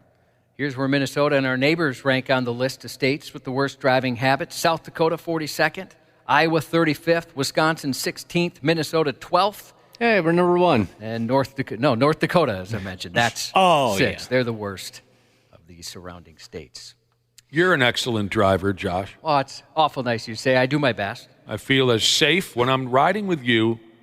I feel as safe as I would in my mother's arms. I do. Sweet. Wait, she drinks a lot. What are you trying to say? No. My mother's not driving anything. Oh, good. She's just holding me. I'm in my mother's arms. Police are revealing new details. She sucks at driving even when she's friggin' dry. Oh, no. Oh, God, worst. Police are revealing new details about a burglary ring targeting high-end homes around the Twin Cities. Recently, Orono PD warned families about organized groups behind a string of burglaries in the West Metro. And a new document sheds some light on just how widespread the problem really is. Around 12 agencies have been teaming up to look into more than 60 similar burglaries since November, including homes in Eagan, Edina, Fridley, Medina, Minneapolis, Minnetonka, Gotham, Minnetrista, Orono, and Richfield. Suspects are smashing through glass doors and windows, mainly going after jewelry, and using cell phone and Wi-Fi jammers, GPS trackers, and surveillance cameras. The burglars use jammers to disrupt communication systems and security measures, which rely on wireless technologies. They're coming with very clear intent to get in, get as much as they can, get out. The bad guys are getting around in rental cars with out-of-state plates, making it harder for police to track them down. Officials suggest setting up security alarms and keeping your indoor lights on to make it look like someone's home. And, of course, don't forget to lock up. Did you say Gotham in that list? Yeah, I don't think so. I thought so. Maybe I'm hearing things. Pretty sure I did not. Stealing jewelry. Does anyone here have any jewelry? No, I mean, even my wife, she's got a couple pairs of earrings. It just sounds so old-timey to me. I didn't know people had jewelry. Well, I've got some maybe nice jewelry that would definitely suck if it was taken. Hand-me-down stuff? No. Oh, stuff you've purchased or been gifted? Yep. While high-end home burglaries continue to plague the Twin Cities, nearby suburbs like Rogers are facing a related surge in car break-ins, showing how thieves are targeting not just homes, but also vehicles to gain easy access to valuables and even sometimes residences. Taking the garage door openers out of the vehicles, opening the garage, and then stealing out of the vehicles that were in the garage or items that they could get their hands on quickly. Friggin' Rogers. Rogers PD urging caution after the recent spike in thefts. We've had 10 vehicle thefts overnight, 4 burglaries. They're looking for the simple items of credit cards or cash or something that they could quickly get rid of. Police say thieves aren't just looking to steal cars. Aren't looking to steal the cars, just the items left inside, like credit cards and cash. Major issues that people are leaving their cars unlocked, police said. That makes it easy for thieves to access. They're just simply walking down the street and seeing what vehicles are open and then taking the opportunity to steal from them. Officials say thieves are taking advantage of residents that are too comfortable with where they live. In the West Metro, we've seen an increase of thefts. Our residents are feeling secure and might not think that that type of crime is occurring out here or it's less out here. And that's causing some of the problem. I was never completely comfortable when I lived in Rogers, I'll tell you that. Police have increased patrols, but say thieves move fast, making them tough to catch. So I don't keep anything of any value in my car, but I have a couple of people in my life who are so reckless with that. And then they wonder why their car gets broken into. Well, what was in there? Well, I left my purse in there and my wallet, and I had some cash on the dashboard. What the hell are you doing? You know what I mean? I don't understand. Just same as I guess I don't understand people keeping mass amounts of jewelry in their home. Take all your stuff out of your car. What are you leaving stuff like that in your car for? Yeah, I don't leave. One time I left an iPod in there when my car was broken into, but it was. I don't leave anything unlocked. I mean, if you want an empty can of Skoal, my car is the place. If that's what you're looking for, it's about it. Beginning today, Mystic Lake guests can donate their change to the Randy Shaver Cancer Research and Community Fund. That's when they redeem their ticket during Mystic Lake Change for the Better through October 15th. There's also a new burger special benefiting cancer research, which starts today. Get a Big Mo burger and a Summit beer for $16. $5 of that goes to support the Randy Shaver Cancer Research and Community Fund. You can find the Shaver Special at Burger Mo's in St. Paul, Chanhassen at Mo's Char House, as well as Mo's American Grill in Mounds View. That Shaver Special runs through October the 20th. I want to talk to Mo himself. Yeah, is there actually a Mo? That's a good question. There's I'm going to gotta walk be. into the joint and say, somebody go in the back and get Mo. Zach Galifianakis turns 55 today. Oh, wow. Former Twins reliever Jeff Reardon, 69. Jeff friggin' Reardon. A decade his senior, Twins legend Rod Carew, 79. I'll be damned. Happy birthday to Carter, turning 11 today from Mom Lifeguard Jesus. And happy 28th to Mariah from your best friend of 22 years, Tammy. And that's 93X News. All-time great broadcaster and Minnesota Twins ambassador, Dick Bremer. That's a heck of a call right there. Oh, my goodness gracious. There it goes! On the Half-Ass Morning Show.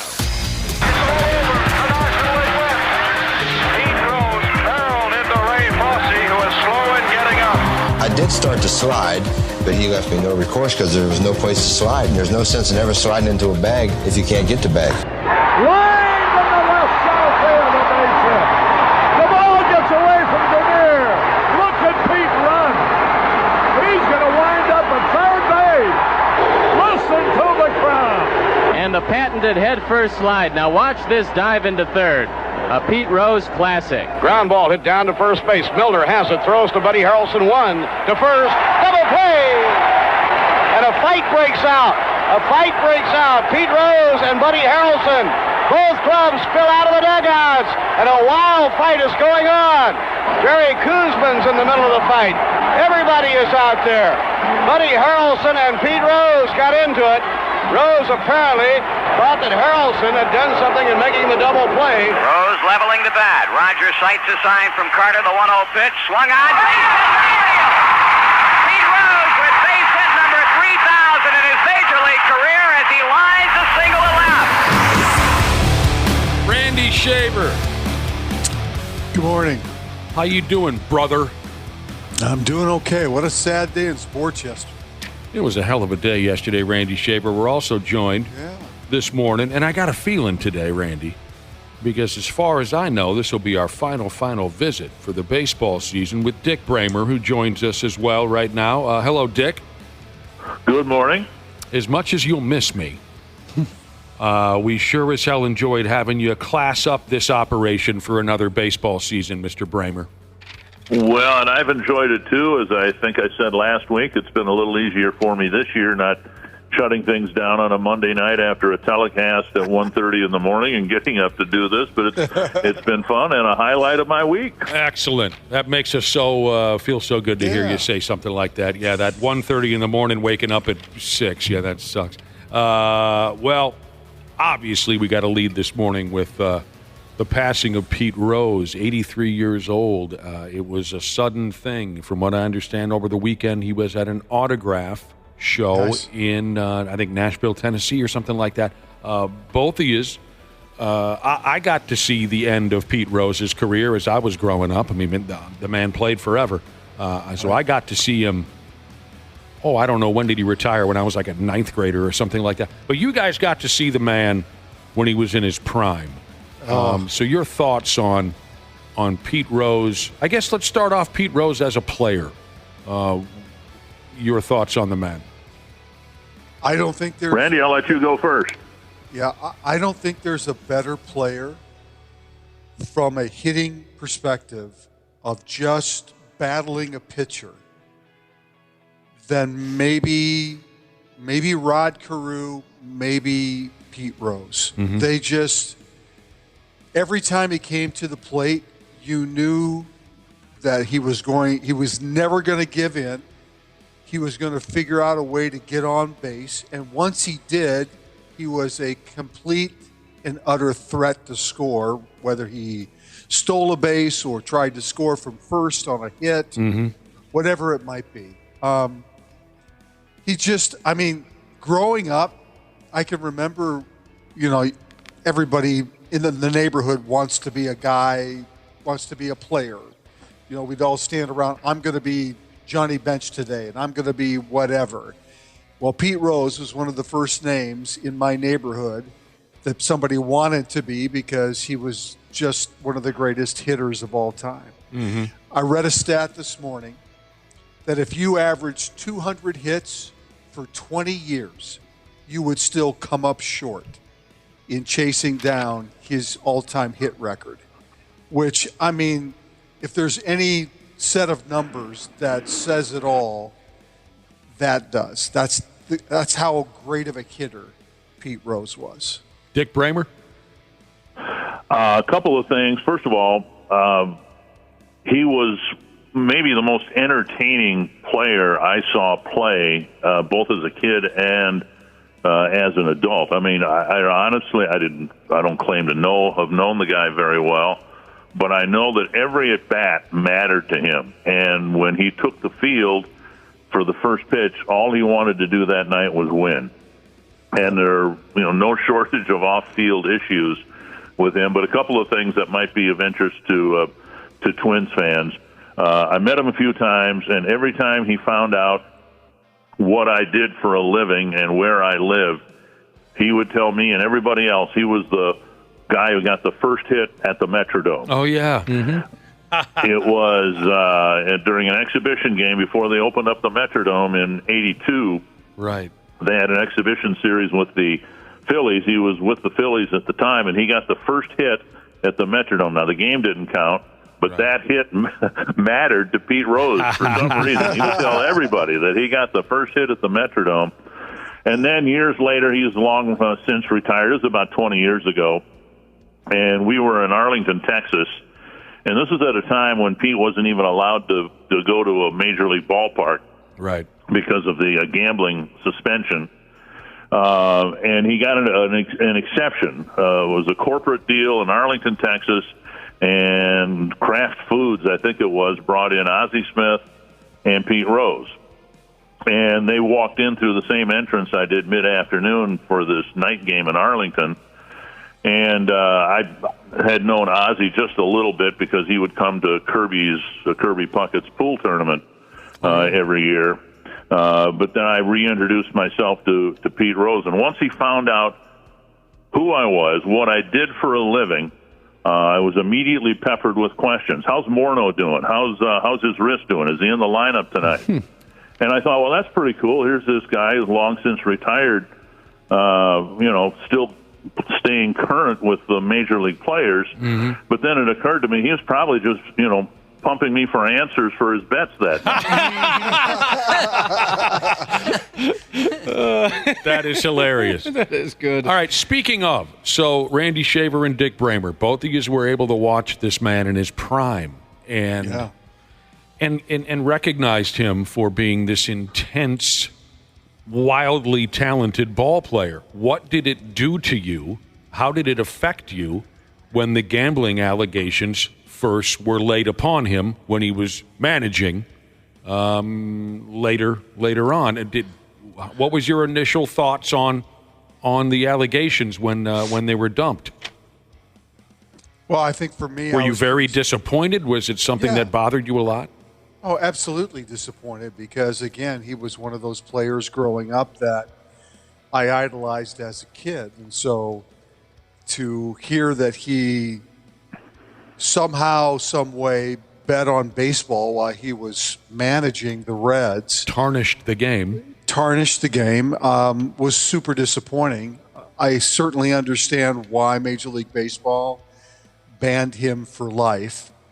I think over the years I've softened that a little bit just because I think the man paid the price and admitted after like 14 years of denying it. But that hurt him quite a bit. That did. But finally admitted that he did what he did, and at the end of his life was very contrite about the whole thing. I read something last night, Nick, where I forget who said this, but he should go into the Hall of Fame now because he was banned for life, and now his life is over. Right.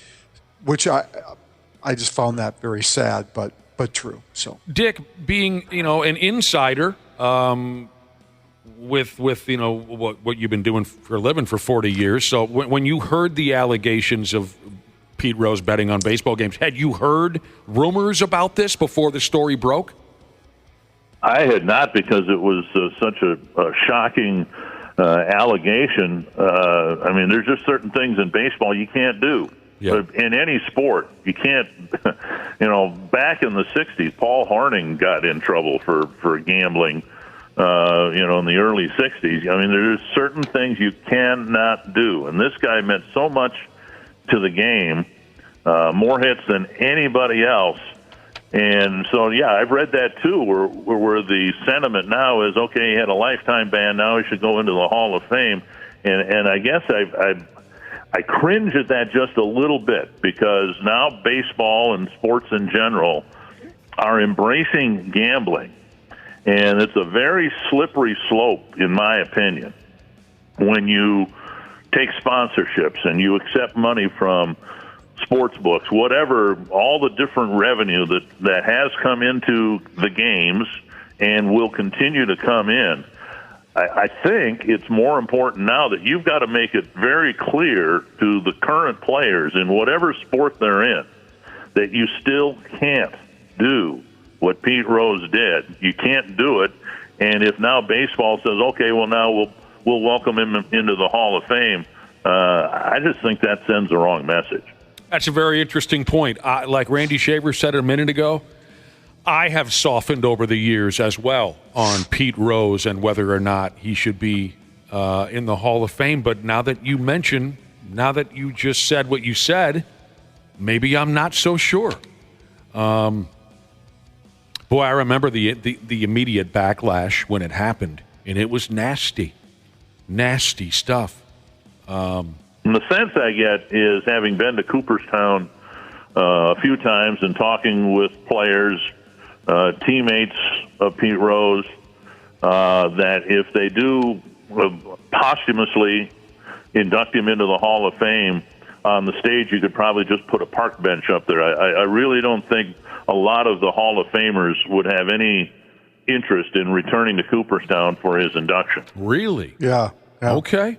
Yeah, I've heard that. I've heard that when I was there too. Okay. A couple of years ago. Yeah. That's all very interesting. Well, I mean, the man was a baseball playing machine. His numbers as a player are incredible. It has been for decades now, and it continues to be a shame how it wrapped up for him. He seemed like he was doing all right here the last number of years. Like Randy said, he finally that hurt him pretty badly when he lied. Yeah, when he on the spot admit to it. Yeah. When they asked him from the get-go, did you bet on baseball, if he would have said yes. Okay, let me ask you this. If he would have admitted it right from the get-go in 1989 or whatever year it was when the allegations popped up, if he would have admitted, yes, I did, I have a problem and I'm sorry, would he be in the Hall of Fame today? He might. I read an article, an interview with Fay Vincent, who was later the commissioner, but he was Bart Giamatti's first lieutenant, if you will, in the commissioner's office. And they're the ones that came down hard on Pete and eventually banished him from baseball. And Fay Vincent said, of course, Giamatti's long been gone, but Fay Vincent said, yeah, if he'd have been up front with us and said, I'm sorry, and I'll take these steps, and I'll instruct others about the dangers of gambling and all that Fay Vincent thought he would have been in the Hall of Fame. But instead, after the big meeting that he had, the confrontation that baseball had with Pete Rose, he went off to the racetrack. And there just never seemed to be the appropriate level of contrition and regret, and that's what's kept him out of the Hall of Fame. Yeah, dang. It could have gone in a completely different direction, but all baseball fans will always remember him as just one of the greatest to ever play the game. Sure, off the field there were problems, but one of the greatest. Josh earlier played the audio of when he broke Ty Cobb's record, and I'll never forget seeing him on first base, and his son comes out to hug him, and the crowd going crazy. All that stuff. Pete Rose, God rest his soul. Well, and then I think you also played the clip where he crashed into Ray Fosse in the 1970 All-Star game, and I got a chance to know Ray pretty well. He was a longtime broadcaster for the A's, and Ray's career was never the same after that. And now you watch the All-Star game, and that play would never happen. Oh man! The runner would probably just soften up his sprint home and just get tagged out, and they'd smile at each other, pat each other on the back, and that was kind of a reflection of what the All-Star game used to be in baseball back then, though, too. You're right. Very different. Who was the player, Dick Bremer, when they were a rookie at the All-Star game? Pete Rose walked up to the kid and said, I just want to tell you one thing. We don't lose to the American League. Who was that player? Yeah, and that was another, memory I had of him was 1982, Kent Herbeck, his rookie year. He was the only representative for the Twins in the All-Star game in Montreal, and the National League had just dominated for a decade and a half. I think the American League had won one All-Star game at that time in the last 15 years. And they had Carlton Fisk and whoever else was representing the American League, the captains of the All-Star game on Media Day, said, well, the game is just kind of an exhibition. It really doesn't matter, and so on and so forth, and we're just here to have fun and all that.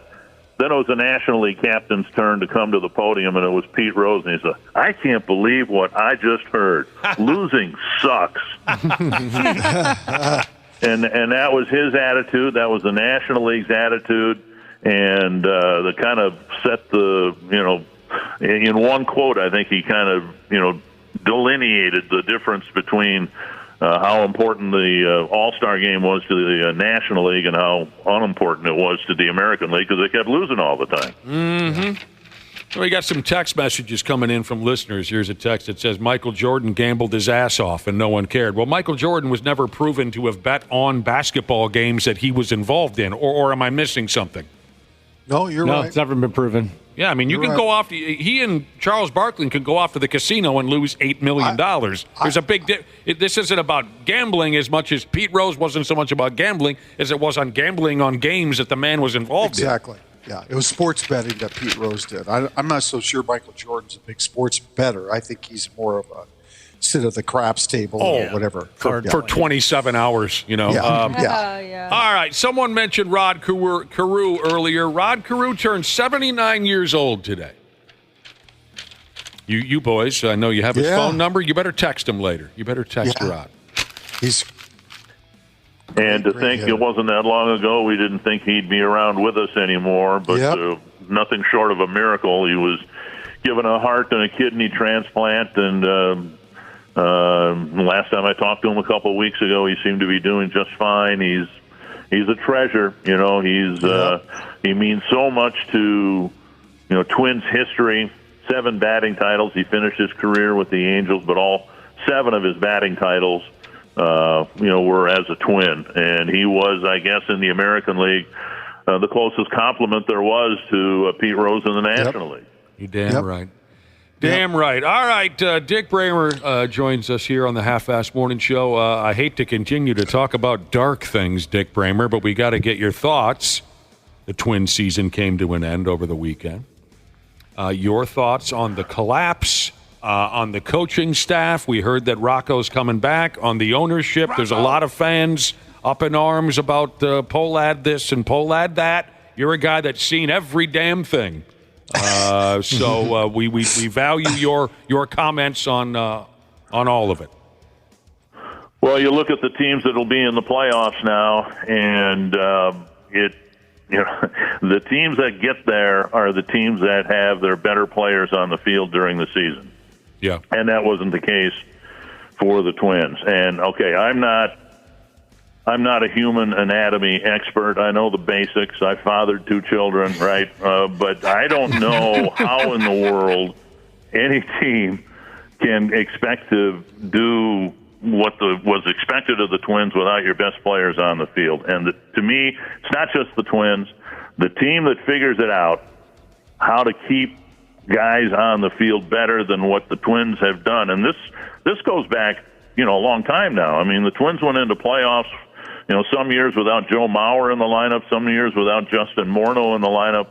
But the team that can figure it out, how to do it, how to keep your best players healthy, is probably the team that's not only going to win a World Series, but they might win quite a few in a row. Can you imagine the Twins winning the 87 World Series or the 91 World Series if Kirby Puckett and Kent Herbeck weren't healthy? Wouldn't happen. Yeah. Right. It wouldn't happen. And so now you look in retrospect at this season, Royce Lewis was hurt. Correa was hurt. Buxton was hurt. And for a good chunk of the season, all three of them were out of the lineup. Right. So I don't know, I have no idea what they're going to do over there. I understand the fans lament about, how disappointing the ending was. And I went to the game last Thursday, and I'd seen enough. They lost 2 out of 3 to the Marlins, who lost 100 games. And so they just were out of gas at the end. Wallner got hurt. He was on the injured list. Larnach was hurt. He was on the injured list at the end of the season. And so I don't know what the secret is, but you got to find a way somehow. And maybe it's doing more base running drills. So many people in the game now get hurt running to first base or running first to third. And somehow they got to find a way to get their better players on the field. And that's not just the Twins. That's everybody. Mm-hmm. Well, today it's and by the way, going back to something Dick Bremer said a couple weeks ago about Rocco. We were talking about the idea of whether he returns or not. Now, we've gotten some kind of a word that Rocco's coming back next year, and I've gone on record to say I'm fine with that. I like Rocco, and this just doesn't have to do with Rocco Baldelli. This has to do with coaches and managers in all 4 of the major sports. I still like it when a manager or coach gets an opportunity to dig his team out of a hole. I'm burned out on this, we need a change of scenery. And it goes back to something that Dick Bremer said a couple weeks ago. Your biggest mistake maybe in Major League Baseball these days is to be named Manager of the Year. Because the Miami Marlins fired their manager, Skip Schumacher. He was the Manager of the Year last year. Come on. And I think Ron Gardenhire 1 year was named Manager of the Year, and 2 years later he was gone.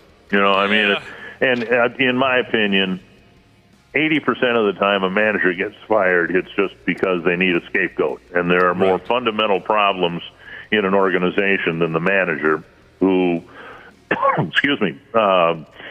couple of years, or maybe in Schumacher's case, the year before, was the Manager of the Year. What? He forgot how to manage? He forgot how to run a bullpen? Right.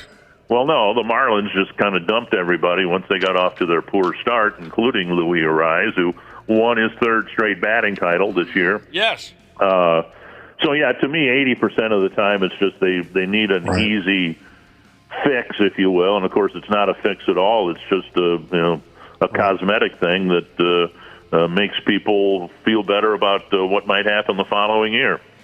Yoga and Pilates, a listener is recommending for the Twins to keep their players on the field. Yeah, Yoga. there you go. That'll help. Dick, do you go to hot yoga classes and or Pilates classes?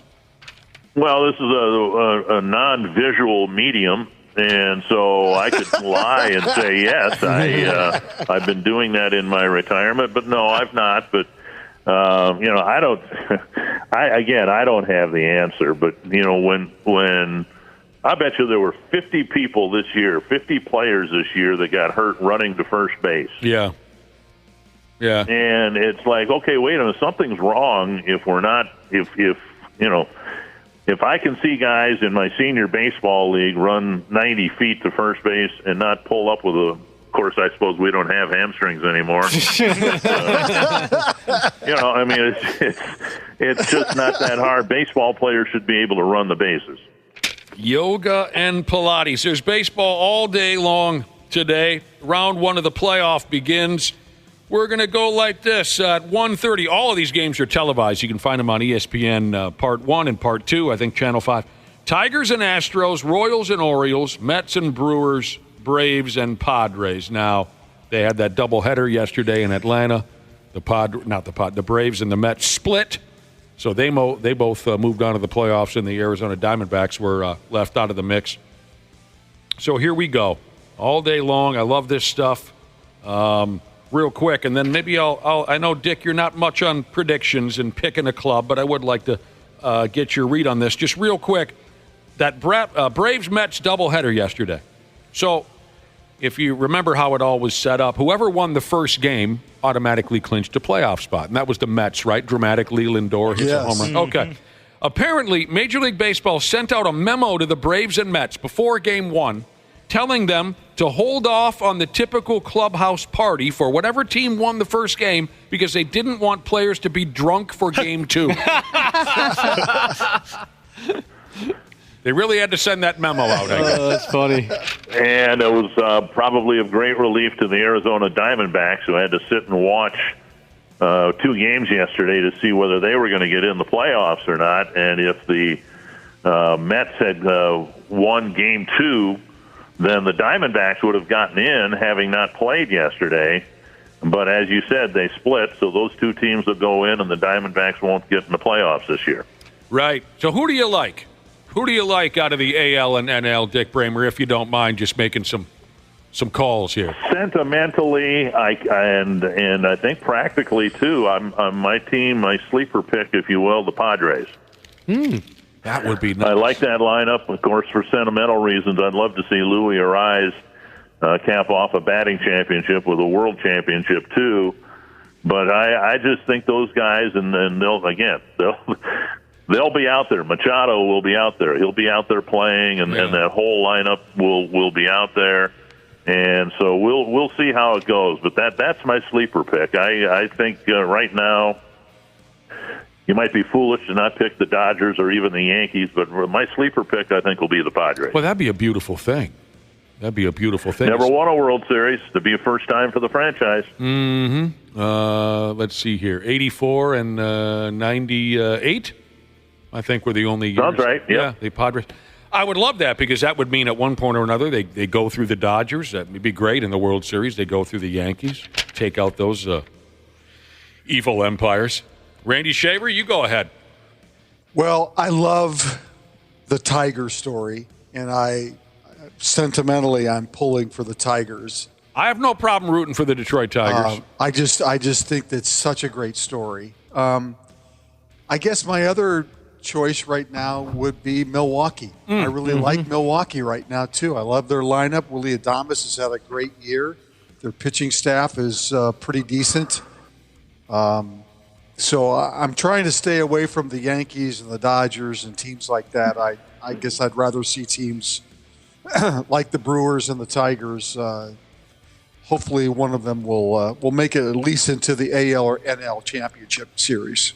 Yeah, no one wants to see a New York or L.A. team. No, I'm tired of that, too. As great a story as the Tigers would be, can you imagine if the Kansas City Royals, losers of 106 games last year, could have at least a long playoff run and maybe win their third world championship? That would be a heck of a story. I'd be okay with that. I think I said yesterday, they were just in the series, recently, so, I'm okay if they don't. But sure, I got no problem with the Royals. But either. I mean, look at how they rebuilt themselves in a year, though. I mean, they went after pitching last year with Lugo and Waka, and those 2 guys had great years for them. And their everyday lineup is, they surround talent around wit, and those guys all came through. Kansas City's a great story. They really are. I mean, going from last to first isn't unusual in baseball. It happens. Twins have done it. But Dick's right. 106 losses to make it to the wild card, and to hold on, like they did to make it was, pretty impressive too. So if the Brewers make it to the World Series, we should go to Milwaukee for Game 1, and we should all stay in a Super 8 somewhere downtown. I was thinking we'd make you stay in the place that's haunted. Oh, God, the Fister. Yeah. Oh, God. None of us would get a wink of sleep. Oh, man. All right. It all fires up today, and it's very exciting. Dick Bremer, we can't thank you enough. By damn. Is your season over, Dick? Your baseball season? You mean playing? Yes. Yeah. We had the playoffs last weekend. I was unable to play. I had COVID exposure, and I thought it best not to play. And I guess in fitting fashion, our team was in the playoffs, lost the first game, and then a doubleheader. Now you got to remember, we're all 60 and above. And the second game was called in a tie because everybody was tired. That's adorable. That's so funny. So we don't know whether we got third place or fourth place, but it was 13-13, and everybody said, let's go home. Awesome. Called on account of tired. Yeah. That's a beautiful Time for thing. a nap. Yeah, I'm glad you asked, Randy Shaver. I forgot about Are you coming back for next year, Dick? Are you going to play again next year? I think so. I had fun. I didn't get to play in as many games as I had hoped because of other stuff that I was, inclined to do now that I've got more free time. But I'd like to come back and play again. It was fun. Good people. Again, we had kind of a co-ed team. We had a woman on our team, and we just had fun. And the teams we played against had, I think, the right attitude. Hey, we're in our 60s, and we still get to play baseball. Let's just have fun doing it. So, yeah, it was a lot of fun. Randy Shaver, you should sign up. You could be one of those. I should. I would love to. Randy's got a submarine-style pitch, and they call it that because the ball goes so slow it looks like it's underwater on the way to the plate. Hey, I think by the end of the season, everybody had a submarine pitch this year. Well, we had fun with you again, Dick Bremer. It's just wonderful to have your personality and your knowledge and your sense of humor and the whole ball of wax join us every Tuesday. So we hope you go out and have a hell of a nice winter and call us any damn time. And hopefully we'll be able to do it again next year. Love you, Dick Bremer. Thank you, All right, same here. We'll see you later. There it goes, Cubby. I'm going to miss him. Yeah. What, you got something in your eye over there or something? I just love listening to the guy. I was telling them earlier, Randy, I had to call the Twins baseball line yesterday, and he's still doing the phone tree, and it was cool to hear his voice on that. Hello, this is Dick Bremer. Yeah, press 1 if you're about to cry because it's the last moment on the show. We'll miss him. But we'll talk again next year. He does a great job. If we have any say in it, by damn, Dick Bremer will be back next year. There you go. All right, you mentioned today's a sad day, Randy Shaver. We discussed this a little bit earlier, but not only did Pete Rose check out, but Dikembe Mutombo has died of brain cancer. He was only 58. Josh and I already mentioned we didn't know the poor guy was sick. Nobody. I never saw anything. Apparently, the NBA made this known 3 years ago in some kind of an announcement. I missed it. I can't believe we missed it. Just a larger-than-life, wonderful guy and a hell of a player in the NBA for a long time. Dikembe Mutombo, our condolences to his friends and family because he was just a real character and someone that was universally loved. Yeah. I watched a video clip yesterday of him making 4 blocks in one possession. One offensive possession. It was astounding how incredibly good he was at protecting the rim. It was amazing. He had over 3,200 blocks in his career. Second to only the Dream. Only to the Dream. My favorite NBA player of all time, Hakeem the Dream Olajuwon. Yeah. It makes me think back to when he played at Georgetown and how dominant he was at Georgetown, and it makes me nostalgic for those days where Georgetown and John Thompson, their head coach, had that string of great centers: Patrick Ewing, Alonzo Mourning, Dikembe Mutombo. Exactly. Man, those guys were tough. You know, the visual I'll always remember is when Denver won the 94 first-round playoffs, and they were the 8th seed. Yes. And Mutombo's laying on the floor after they won, I don't know if it was Game 5 or whatever it was. Yes, it was a 5-game series back then. Yep. And it's that visual, it was kind of like when Michael Jordan hugged the basketball in the locker room kind of a thing. But that was the first time that an 8 seed had ever won a playoff matchup in the NBA. Yep. Yeah, it's pretty cool. A lot of NBA fans remember that moment where Dikembe's lying on the court and he has the basketball in his hands and he's holding it as if it means everything. I got to be totally honest with you. That pissed me off. Oh, I loved the Seattle Supersonics back then. Sean Kemp, the man-child. I loved that. And Gary Payton and Nate McMillan. I loved the Sonics, and the Denver Nuggets just tore their hearts out in the opening round. It was brutal, but now, of course, I have appreciation for it. Oh, there you go. That's a tough one, too. By the way, yes. By the way, Mo is a real guy. Is he? Oh yes. Yeah. We were wondering if there's an actual Mo or if there's a mascot. His real name is Jeff Maritko, and he owns all those restaurants. We're He's a talking former- about the Burger Mo's thing. What's that deal again? Because earlier we said we want to meet Mo himself. The month of October, at all of his restaurants, he's doing a shaver burger that raises money for cancer research and patient aid. Jeff's a former cancer patient, and he's a good friend of our charity. He's a former coach at Totino Grace and Holy Family, and he's a good man, very good man. Well, then tell Mo, now that we know there's a real guy, now that we know Mo is a real guy, you tell him that the Half-Assed Morning Show said word to your mother. We got a funny text from one of his employees who said, you guys should try the burger. It's awesome, and you're going to love those buns. Check this, Randy Shaver. Anthony Edwards says he's going to miss Carl. Well, I'm sure he will. Sure he will. It's sad. It is sad. Yeah. Seemed like a lot of teammates were saying the same thing yesterday. They're going to miss. But when A1 says it, then I get sad. Well, I mean, I'd be it's not A1 that from day one. It's not that Carl was a bad guy. He was a great guy. He'd been like, he was the man here before Anthony Edwards showed up. So I can understand why they will all miss him. But it's not going to take long to appreciate Randall and DiVincenzo and those guys. So. Oh, I really like those guys. Anthony Edwards says he was really hurt when he heard about the trade, but he understands that this is a business, and he's looking forward to meeting the new players and rolling with it, he said. Don't be sad, A1 from day one, because then we'll be sad. Bring your ass. What the hell's that supposed to mean? You can invite Carl to the beer party when they win their first NBA title. Of course. You can invite Carl to Rick's Cabaret after they win their first NBA title. The Lynx play a game, game 2 of their WNBA quarterfinal series against Connecticut tonight at Target Center at 8:30. The game will be televised on ESPN Part 2. What else is going on? There was a Monday Night Football double-ender. What term am I missing here?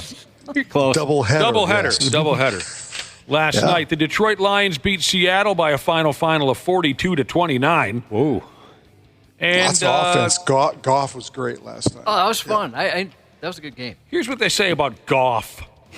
You guys know me, I chose to watch Miami and Tennessee because those teams suck.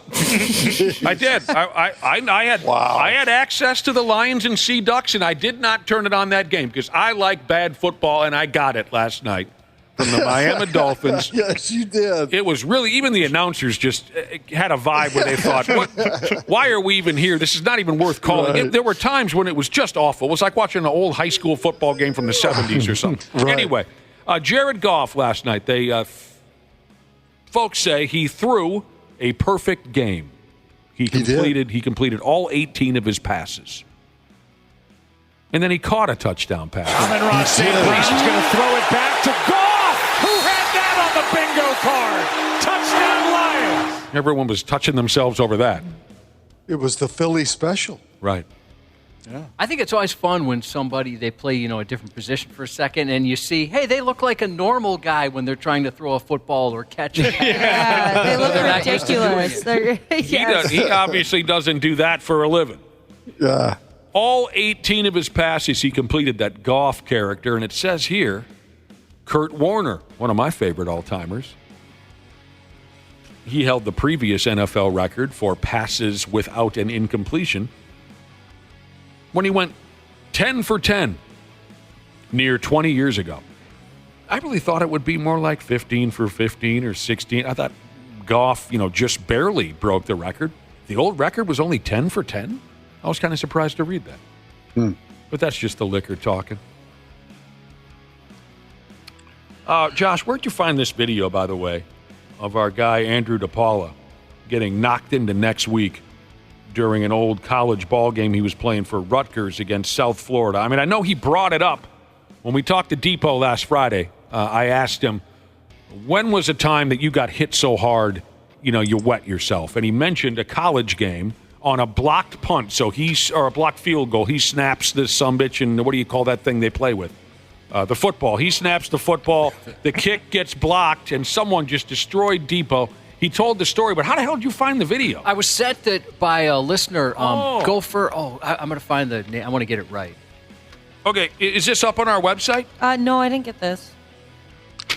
I just sent it to our general prep. I don't think I sent it to Ashley. Well, get it up on the website. And if you watch the video, this is 2007. Depot's playing for Rutgers. They're playing South Florida. Blocked kick. When you watch the video, it's hard to see because everyone's running fast as hell.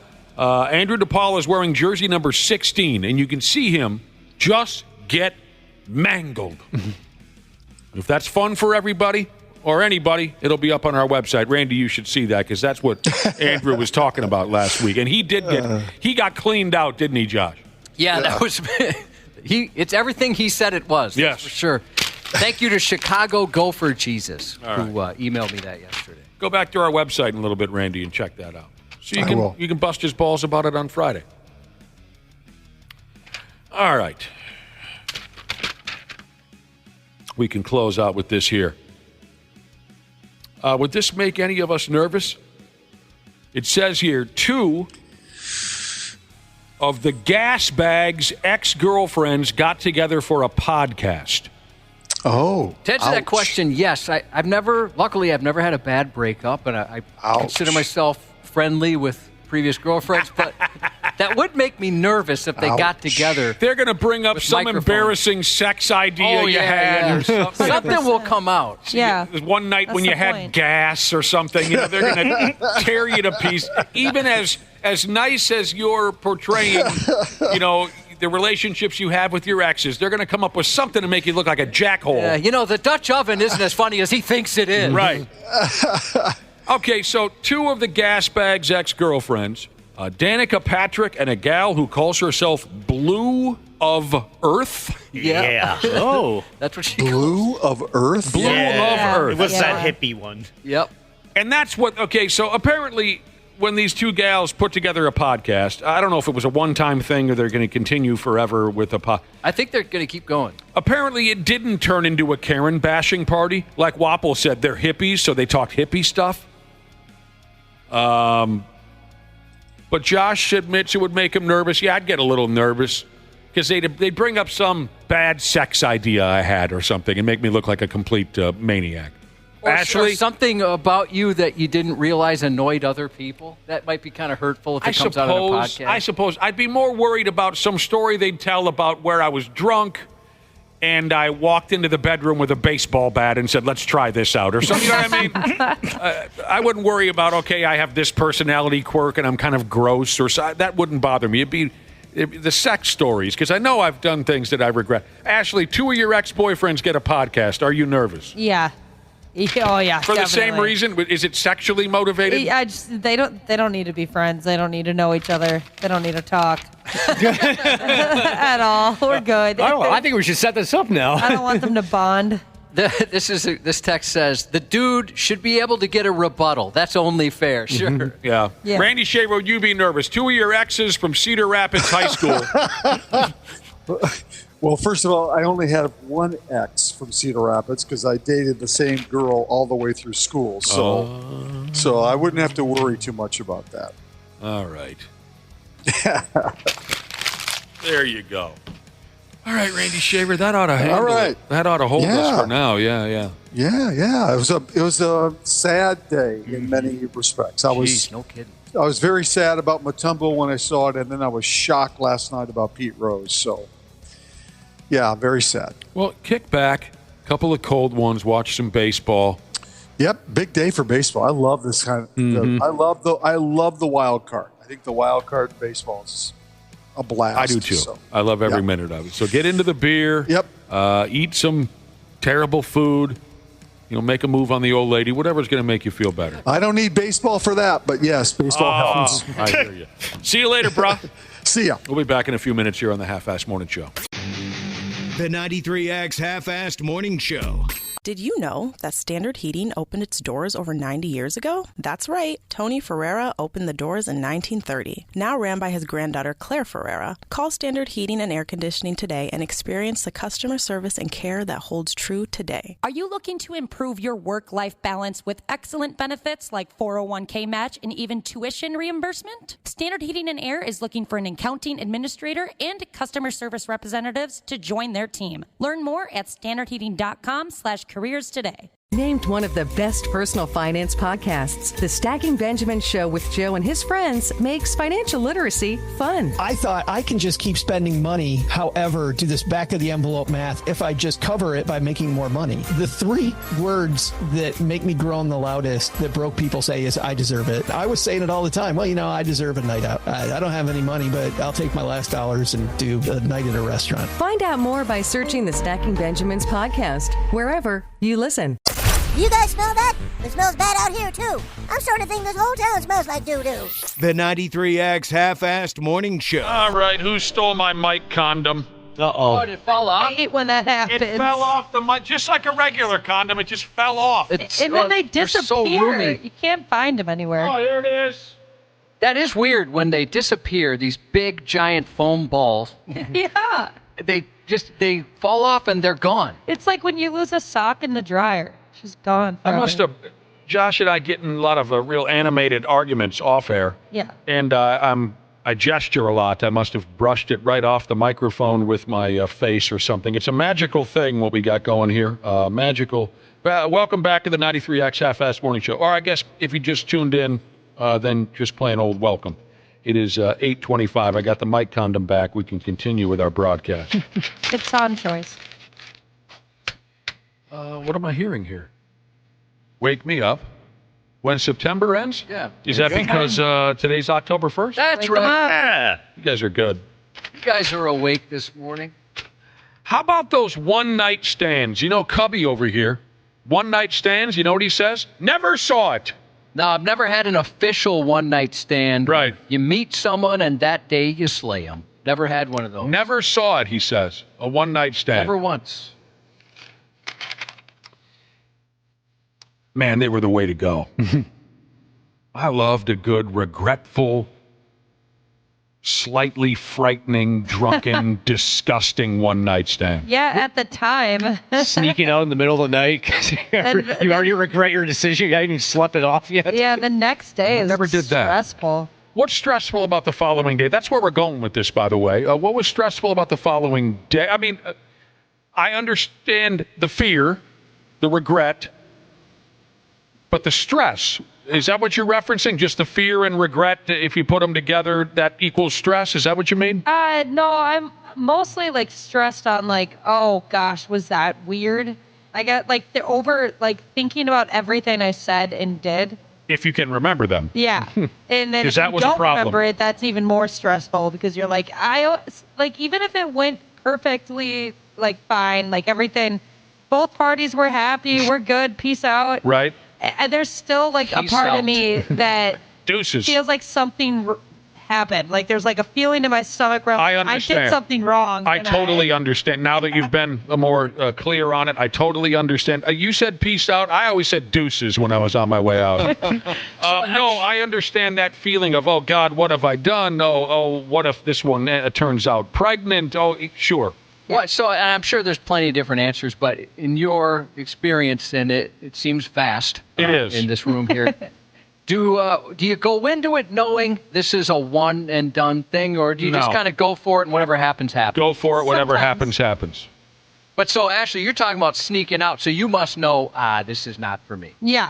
No, there's been times where I know, by the time I'm arriving to that, it's, I guess, getting to their house or whatever, I know, all right, this can be one and done. I'm leaving in the morning. Okay, I never snuck out. I remember one time I was doing the sneak out move and, trying to quietly put my clothes on in the morning and go home. And I hear she wakes up. She goes, "Are you serious? Let's be adults about this. I'll drive you home." I was like, "Oh, all right, cool, great. Thank I can you." just drop you off. Oh, you were going to walk home or something? I was going to go and hail a cab. Yeah. Why, sure. Why stay over? Is that drinking related? Yes. For me, it's every time for me. That's exactly where we're going with this. Okay.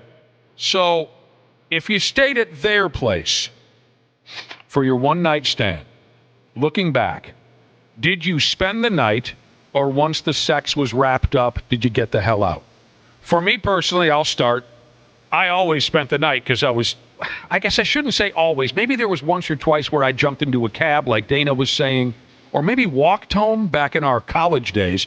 But usually, not that I was always so sure about it, but usually I did spend the night because 99 times out of 100, I was hammered out of my mind. If it's your own place, do you have to leave, or is the other person expected? Wouldn't that be There's something times if I wish I could. Yeah, I'm with Ashley. There were times where I wish I was not in my own home because I wanted to leave that badly. You're trying to wake them up. Hello. Dude, I gotta always get going. thought, especially like talking to you guys and hearing your stories, Nick, I always thought like, that people knew, like, all right, so it happened, now leave.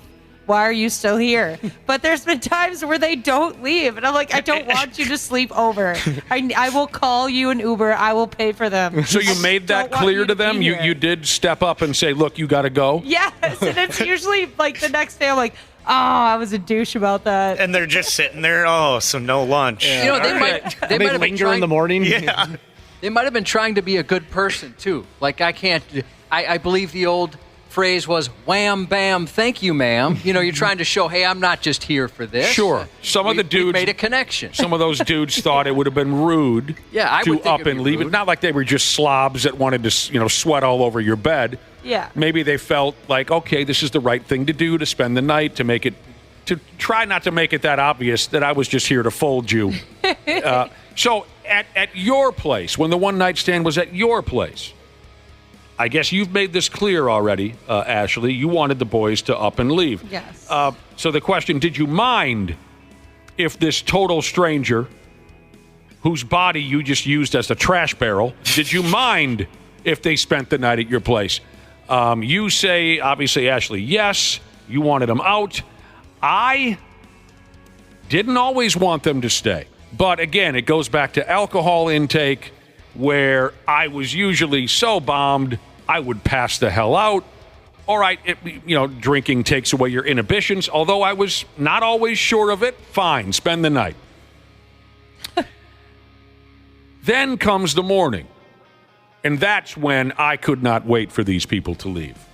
I wanted to get on with my business. I wanted to be alone. You got to eat. Mm-hmm. You got to go to the bathroom. Yes, once we woke, I wanted them gone skis. Not just gone, but gone skis, which is a more intense version of gone. Yes. I can remember going and taking a shower in the morning and just waiting to hear them pack up and leave. Oh, I never trusted them enough to get into the shower. Yeah, it would freak me out too. Have you seen Psycho? Papa Taco Jesus said he'd always look at the time and say, oh, I got to be at work in an hour. Oh, that's he a good said, one. The key is when she goes to the bathroom, get dressed quick. So with all this said, the direction we were headed here, there was an argument on that godless, soulless, evil social media. There was an argument over whether or not someone should leave right away in the morning after a one-night stand. Yeah, my answer is yes. Mm-hmm. Unless you talked beforehand and you've got some crazy plans, right? Always assume, you got to leave. There were some interesting takes on this subject from regular folks hanging around. This is good to know, simply because I was trying to think, what would I do if I had a one-night stand? I meet somebody that night or afternoon, whatever it is, we have some sexual congress. Because my first thought would be, well, I'm gonna call her boss and just request the day off so we can spend the entire day together. Maybe put together a picnic. We'll go to the zoo. My God. Like a rom-com. Can you imagine? Oh, that'd be so This scary. guy's insane. I would be terrified. Hi, I'm just calling it. Yeah. This guy's going to kill me. You've got an Melody's employee not coming in. We really made a connection. You would scare the hell out of a woman if you had a one-night stand with her, because I can see you doing all these sweet things, thinking it's the right thing to do, and she's thinking, oh my God, I'm never going to shake this sumbitch. She wakes up in the morning to hear Josh on the phone. Mom, I met someone. She's wonderful. I can't wait to have you meet her. She She rushes into the bathroom because she hears a buzzing noise, and it's me just tattooing her name. And Dana, when we're talking about one-night stands, for my sake, never bring up call your mother. You know that's a horror story from my past. Yeah. I don't want to hear about calling mothers or emailing mothers or mothers calling me. That's so scary. Oh, yeah. Forgot about that one. Yeah, the email. Yeah. Oh, Can you? Yowzers. How'd she get the address? I'm talking like an hour after it happened, I got an email from her mother. An email? Yes. Yes. At least it wasn't like a fax. All of a sudden you hear the fax machine going. I don't care if it was a letter, dude. I was contacted by her mother an hour after the two of us were wheelbarrowing around my house. There's a gentleman on a horse. He's with the Pony Express. Here you go, Nick. Why does Mom know about this already, that we were wheelbarrowing? Here's a letter. All right. People had takes on whether folks should leave right away in the morning when a one-night stand appears to have come to a close. I don't get the end of this text. Is this some hip new young person slang that I'm not tuned into? One dude said, I hate when a woman sleeps over and I tell her I have to work in the morning and they don't move with any sense of urgency. I'm about to start work and you're sitting on my couch. Go home, Roger. Why is the name Roger? Is it fair Maybe enough? that's his name. I don't know. It's like a. Oh, maybe it was cute- go home from Roger. I don't know. So the gal's kind of lingering on the couch. Yeah, that would irritate me too. I like to believe I would keep my composure and not just say, get out of here. But yeah, lingering around, just go. Go Home Roger is from Sister on Culture. I don't know what Sister What is is. It's a good TV show. I haven't thought about that show in 20 years. It's an old TV show I used to watch when I was a kid. Wait, it's a kid Sister, show? Sister. Kind of like a teeny boppy shirt. It's like a TGIF type of show. So have you had a lingerer? I can't say that I did. I really don't think that there were any lingerers. Nobody has a lingerer story? No, I Okay. don't think so. This place has saved me from that enough times. Like, Just because of how early it is? Yeah. I gotta leave. What has saved you? This place. Oh, Can't linger when I'm like, I gotta leave at 4:30 in the morning. Sorry. Oh, if you don't want to wake up at 4 o'clock. I had some strangers stay. No. What can I do? Yeah, you gotta go. No. It was, 3:45 in the morning. I'm on my way out.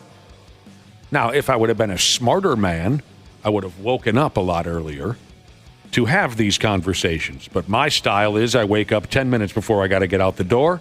So I wake up, I brush my yap, I put on the same clothes as the prior day, and I go. So, yeah, I left them there until I got home from this. Oh, man. And, I got lucky. No one with my pets weren't murdered or nothing got stolen. Just got emails from moms. Yeah, I mean, along those lines, what if you said, hey, listen, just be real quiet. Don't wake up my parents. Maybe they'd want to leave sooner. That's brilliant. Oh, that is so smart. Mom and Dad, they're sleeping downstairs. Don't be making a lot of noise. Don't wake up Grandma either. She's in the guest room. I never thought of that. I just remember a lingerer I had once. She was not picking up on the obvious signals, to get out of there on a Saturday morning. So then eventually I was like, all right, well, should we go get brunch across the street? So we went and got some Bloody Marys. Ended up going to a Gopher football game that day. And then we had about a 10-year relationship before I got divorced. Oh, my God. Your wife was a lingerer? Yeah. She lingered for a while. 11 years of lingering. Has she ever got to leave? So you're saying you wanted her out, but it didn't work out? Your relationship with your wife started with a one-night stand. Started with the lingering situation, yeah. 7 years in. I wonder if she's ever going to leave. Well, but it was But it started as one-night It was a stand? one-night stand or not? No, it was a setup between friends. So I guess it wasn't technically a one-night stand. We went out on a date. She stayed over the night, and then I was kind of expecting her to leave in the morning. But then, we ended up keep hanging out all weekend. Have you told her this beautiful story of your origin? Oh, yeah. I tell her all the time. I was like, I wonder what would have happened if I would have just straight up kicked you out. Like, how different our lives would have ended up. It's weird. I really wanted you to leave. And you just weren't picking up on it. You wouldn't have a tattoo on your finger. That's true. Yeah, you do have her initials tattooed. Or you did. I can't remember. Yeah, that's like halfway it's in the removal process right now. All right, on the subject again of getting folks out of your house. Once the sun comes up and people are readying themselves for the day, getting these folks out of your house after a one-night stand. Now, here's a lady's take. She says, this is why spending the night with a man who isn't your boyfriend is a no-no. She can stay there as long as she likes. I'm pretty sure he got whatever he wanted out of the situation. Wait, isn't that the whole point? She can stay there as long as she likes. That's frightening. The thing about one-night stands is that's like they serve their purpose for both parties. Can you imagine sitting there saying, no, I'm not going to leave? That's how you get the cops called on you. That's insane. I am now a squatter. This is my house. Look, I've already moved in my things. Yeah. We ravaged each other's bodies while reeking of keg beer and yag. It's time to leave. What do you mean you're going to... Here's my mom and my dad with my bed. I'll put that in the guest room. This, I think, is a gal who had a bad experience with a one-night stand. I love that. She can stay there as long as she likes. Look, we didn't get married. Fold shaver like a taco Jesus wants to know, Dana, are you just that uncomfortable with confrontation that instead of kicking her out, you proposed? That day. Because we know somebody else who did something very similar. Planning on kicking her out. Yep. But ended up just deciding, no, this is going to be forever. How'd it go? Well, we got engaged. I remember that story now. All right, of course. There was one individual who joined this conversation on social media about one-night stands and the question of, should someone be expected to leave right away in the morning? And if they don't, how do you handle it? Of course, there's always one reasonable person who says all of this can be solved with effective communication. Of course. But, I mean, once that alcohol wears off and you wipe the sleep out of your eyes, who is this person? You are dealing with a total stranger. Yeah, I'm still missing some things from one-night stands, like jewelry. You just left it behind? Jewelry or sweatshirts, yeah. So what do you mean? You think someone robbed you, or? No, I just forget it at their place when I'm leaving in the morning because I don't want to, look around or wake them up and be like, hey, do you know where my sweatshirt is? I think it's under your leg. It's just all right, I got a top, I have pants on, I have my shoes. Let's get out of here. As soon as you're in the car, you're nuts. Yeah. There goes my sweatshirt. I see. Gone forever. Dude, it sucks, Waffle, because it's left people with an in to text me again. Oh, yeah. Hey, it's been 3 months. And you left your drawers hanging from the shower curtain and whatnot, didn't you? Do you ever want this necklace back? No, I forgot I even owned it. No, I hate that necklace. It's stupid. I don't know why I wore it in the first place. Or they leave something at your place, for that reason. That's the problem. My mom, she writes my name in my underwear. So anytime I'd forget my underwear somewhere, people knew exactly who to get a hold of. Josh was here. They just mail them back. Well, speaking of leaving things behind at a one-night stand or maybe gaining some things, right? A gal that did end up being my girlfriend for quite a while. When we first started hanging out, we'd usually go to her place. And every night before bed, she would emerge from the bathroom wearing her little T-shirt. A lot of you girls, you sleep in a T-shirt and then just your underwears. Yeah. And it was the first night we were together, she's wearing a T-shirt that says St. Cloud State Hockey, oversized T-shirt. The next time it was Wisconsin men's hockey, 2003. And then the next night, UMD hockey. And I said, how many guys from the WCHA have you had sex with in the last couple of years? That's awesome. And it was all dudes that she had been with that had left their clothes at her house. That's such a bad bitch move. I said, can you put together a starting five here? That's so Who's starting at center? What do you got on defense? This guy was one shirt was wildly oversized. I'm like, that guy must have been drafted. Look at the size of this guy. I love that you noticed that. Oh, God, yes. Josh, a few people are texting in about an old friend of ours, and you tell the story best. An old female friend of ours who mentioned her surefire way of getting a one-night stand to leave her place in the morning. Oh, yeah. This was genius. I remember this like it was yesterday because I'd never heard of something like this. They want to hear Cubby tell the story. Well, so what happened was she's a lesbian, she'd invite women over to her place. Man, now we're talking. And she said, women don't want to poop at a new person's house. So she'd make a very strong cup of coffee for the other person. And once that gurgling starts, they're like, okay, I gotta go. Yeah. Because they're not going to do it at your house. Next stop, Holiday gas station. Yeah, I never would have thought of something like that. That is so smart. Oh, Here's a little man. Miralax and Gatorade I made for you. Yeah, until you meet a girl that does. She doesn't mind. Yeah, she's just blunt about it. Yeah. I got to go take a crap. Yeah. I'll be right You back. got a newspaper I can read? The old one. Yes, John. I'm sorry. I was going to say, not to get overly technical, but if you have a lingerer and you have a relationship, I never considered that a one-night stand. You just had sex the first time you met. That's not a one-night stand. Right, so there is a difference. Yeah. Yeah. You have any more questions? I think it's just so adorable that you have no experience with one-night stands. Anything else that Ashley and I can answer for you? Well, so I've had, if we've got there quick, right, within like a date or two. But yeah, I've never I had an official one-night stand. Ashley, would you agree that the most difficult thing about a one-night stand after the sex is over, and let's say the two of you are going to spend the night together, you following this so far? Mm-hmm. The most difficult thing about a one-night stand is holding in all that gas. Is that what happens? Ashley, do you have that issue? You got to wait till you get out of there the next day. You're laughing as if you're like, I know exactly what he's talking about. I'm not going to say anything. You lay there and you think, well, I can't really let this sumbitch go. I guess I'll gut this one. Then the next day, just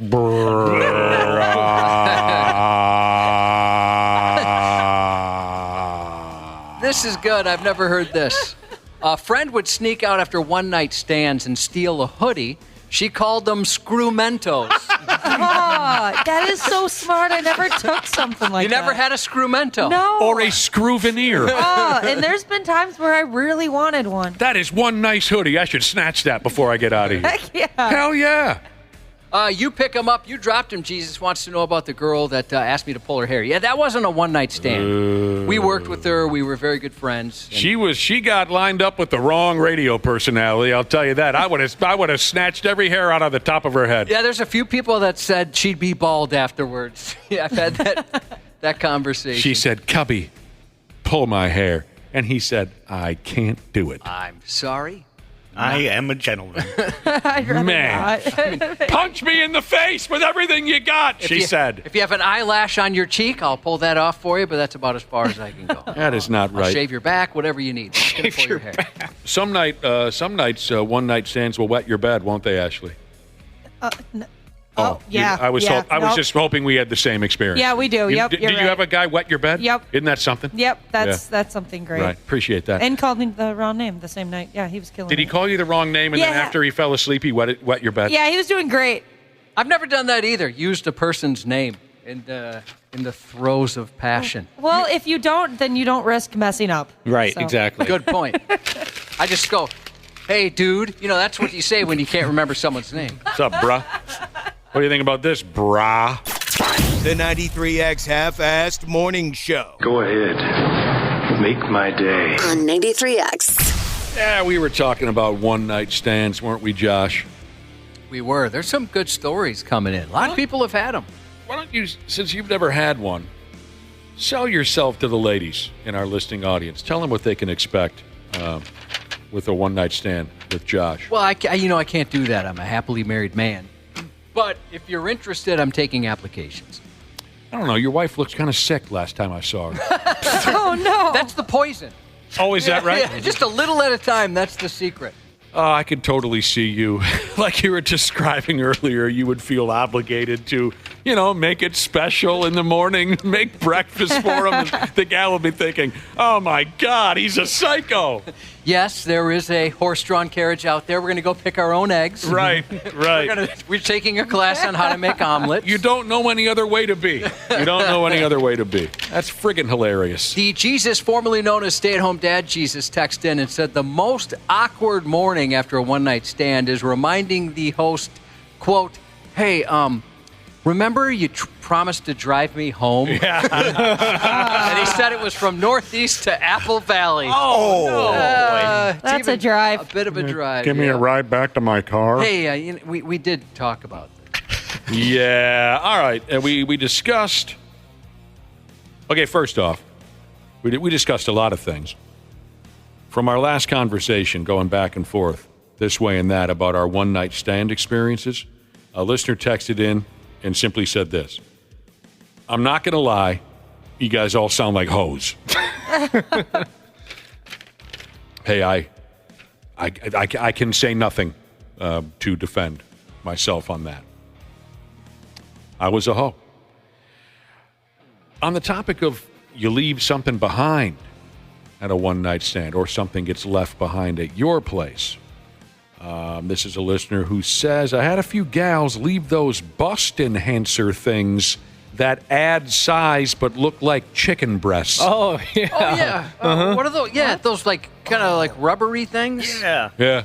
Oh, what are those called? Are you talking about like sticky bras? Well, I don't know what they're called, but they look like chicken breasts. What are they called? Then I mean, that would be the only thing that I'm thinking of, yeah. What are they called? Breast enhancers? Well, yeah, that's what they are, but what name did you give them, Ashley? They're like sticky bras. Sticky bras. Yeah, and you can get ones that are like push-ups. Okay. I remember the first time I saw the Wonder Bra and what a wonder it was. Yes. I couldn't believe the difference that could Yes, be. Yeah, they without do a stuff. doubt. That was amazing. But yeah, those chicken breast looking things. Dude had a few of them left at his house. He said the gals never wanted them back. Maybe they're cheap and they could just go get They're very cheap, a new set. But yeah, the dude must have thought, was she planning on making me golden plump for breakfast? What is... And then an easy way, a listener has texted in an easy way to get a one-night stand out of your house. God dang, what was the idea you had earlier, Josh? Oh, to tell them before you fall asleep together after you've ravaged each other's bodies in a disgusting way. Before the two of you begin to fall asleep together, you say, now, keep it quiet in the morning. You don't want to wake up grandma. Yeah, my parents are asleep. Yeah, a lot of folks would probably say, oh, I better go. Here's another quick way to get them out of your house. Claim that you have a husband or a wife currently doing time. We've both been there. But I had dated the girl for a while. And nobody said a thing. Yeah, that's a good one. That'll get most folks running for the friggin' hills. Boy, that was some great sex. I haven't had sex in a long time. Oh, really? What's going on? The old lady's in prison. So, you're not going to mess with that, are you, Smashly? I would be out of there so fast. By the way, Ashley, people are texting in and saying the name of those sticky bras, it's actually called Lies.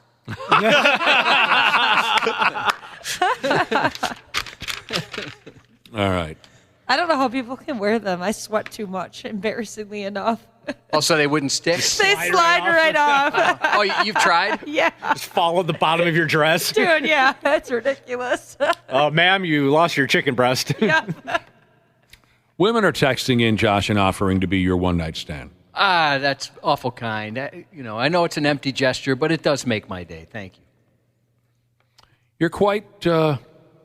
You're popular with the ladies. I don't think that's the case. You're wanted. No. Why do you say that? I mentioned it before, like back in the day, as they call it, there was always somebody, I think, when you're single, you usually have someone in the batter's box where, I could go to this person. Right. If things weren't working out. Is this the part where you're going to say you currently don't have anyone in the batter's box? Not just currently. My wife and I were talking about this not too long ago. I don't remember the last time I did. I would have no idea who to call. If she were to dump me today, no clue. Before I'd think, I could maybe call. I'd probably just text her late at night, will you take me back? But yeah, I can't think of anybody. You're just the nicest guy. Watch this. Hey, Ashley, who's the guy you call if Lawrence takes a walk on you? I don't have anybody. She has somebody I mean, girls kind of always have somebody, though, don't they? Well, girls have options. There's always some guy that will willingly say yes. You've got to know. You've got to know somebody. That laugh said it all. Yeah. She doesn't just have a batter's box. She's got an entire roster. Yeah, those were the days, weren't they? Running wild. I mean, I don't know. Anybody else want to share? I'm being 100% truthful. I could not think of one person that you would call if somehow your wife disappeared today. I think I'd call 1-800-realistic sex doll. I mean, I'd probably order one of those. But live links. Not so live links. Yeah. Well, if that's the truth, Josh, then, I mean, I guess it just shows where your values lie. I don't think about that anymore. Because the rest of us, we can think of somebody, for Christ's sake. Well, you've only been married a year. Has it been a year? But, my God, yes. Oh, God. You just had your anniversary. The rest of us know who we'd call. Hey, Ojibwe Jesus, he's my guy. He just texted in and said that he'd be there for me if I needed it. Well, that'd be a mess. I think we're compatible, he and I. You guys have met him. Yeah, great guy. You know what? Here's the thing, though. I wouldn't want to ruin our relationship. I'd want to have a relationship if the two of us ended up together. Yeah, you're one of those relationship guys. All right. Dana, you're about to get married. I can see you don't want to say anything. Better just sit this one out. Waffly, you're single. Yeah. I had absolutely no one in the wings. Yeah, she definitely did. There's a difference between having it planned out and you being like, yeah, I want to get with this guy if they ever break up with me versus like, yeah, I know they just wouldn't say no. They're not my choice, but I just know they wouldn't say no. You'd have a warm body if there's a happens. difference, yeah. We better pull it, Josh, and what I mean by that is the plug. Yeah, we better pull it because we've got an announcement to make in a second. This is pretty cool. Yeah, I mean Wapple. Yeah, you got some shout-outs first, or what do you got? Yep, got a couple. We get the great pleasure, I love this, we can introduce, in addition to the Brotherhood, baby Caden, he'll be tuning into the program soon enough, just entered the world. Congratulations to Mom and Dad. Master Plumber Bader, 88 Jesus. Happy birthday to Ava, turning 14 today, and happy birthday to her dad, Male Hucker Jesus, turning 38. Happy birthday to Andrew from your daughter Amelia, and happy 47th to Healthy Scratch Jesus. Now, Wapple, don't screw this up because this was kind of a big deal here. Yeah, it is. Tell us about this deal. So just announced it's Kevin Hart at the Armory. That'll be Sunday, February 23rd. And we actually have tickets to give out right now. So text LOUD, LOUD, to 651-989-9393 for a chance to win tickets to Kevin Hart Acting My Age Tour. That'll be at the Armory. Tickets go on sale this Friday at 10 a.m. You guys seen him in concert before? Never. I've always wanted to. No, I've watched all his specials, but never live. Super cool. Yeah, all right, cool. This prize is provided by Live Nation. The 93X FM Morning Show. 93. The 93X Half-Ass Morning Show podcast is sponsored by Standard Heating and Air Conditioning. New episodes drop each weekday. If your podcast platform has ratings, go ahead and give us 5 stars and maybe give our enemies 1. Thanks, and here's a word from our sponsor. Standard Heating and Air is looking for an accounting administrator and customer service representatives to join their team. Learn more at standardheating.com/careers today.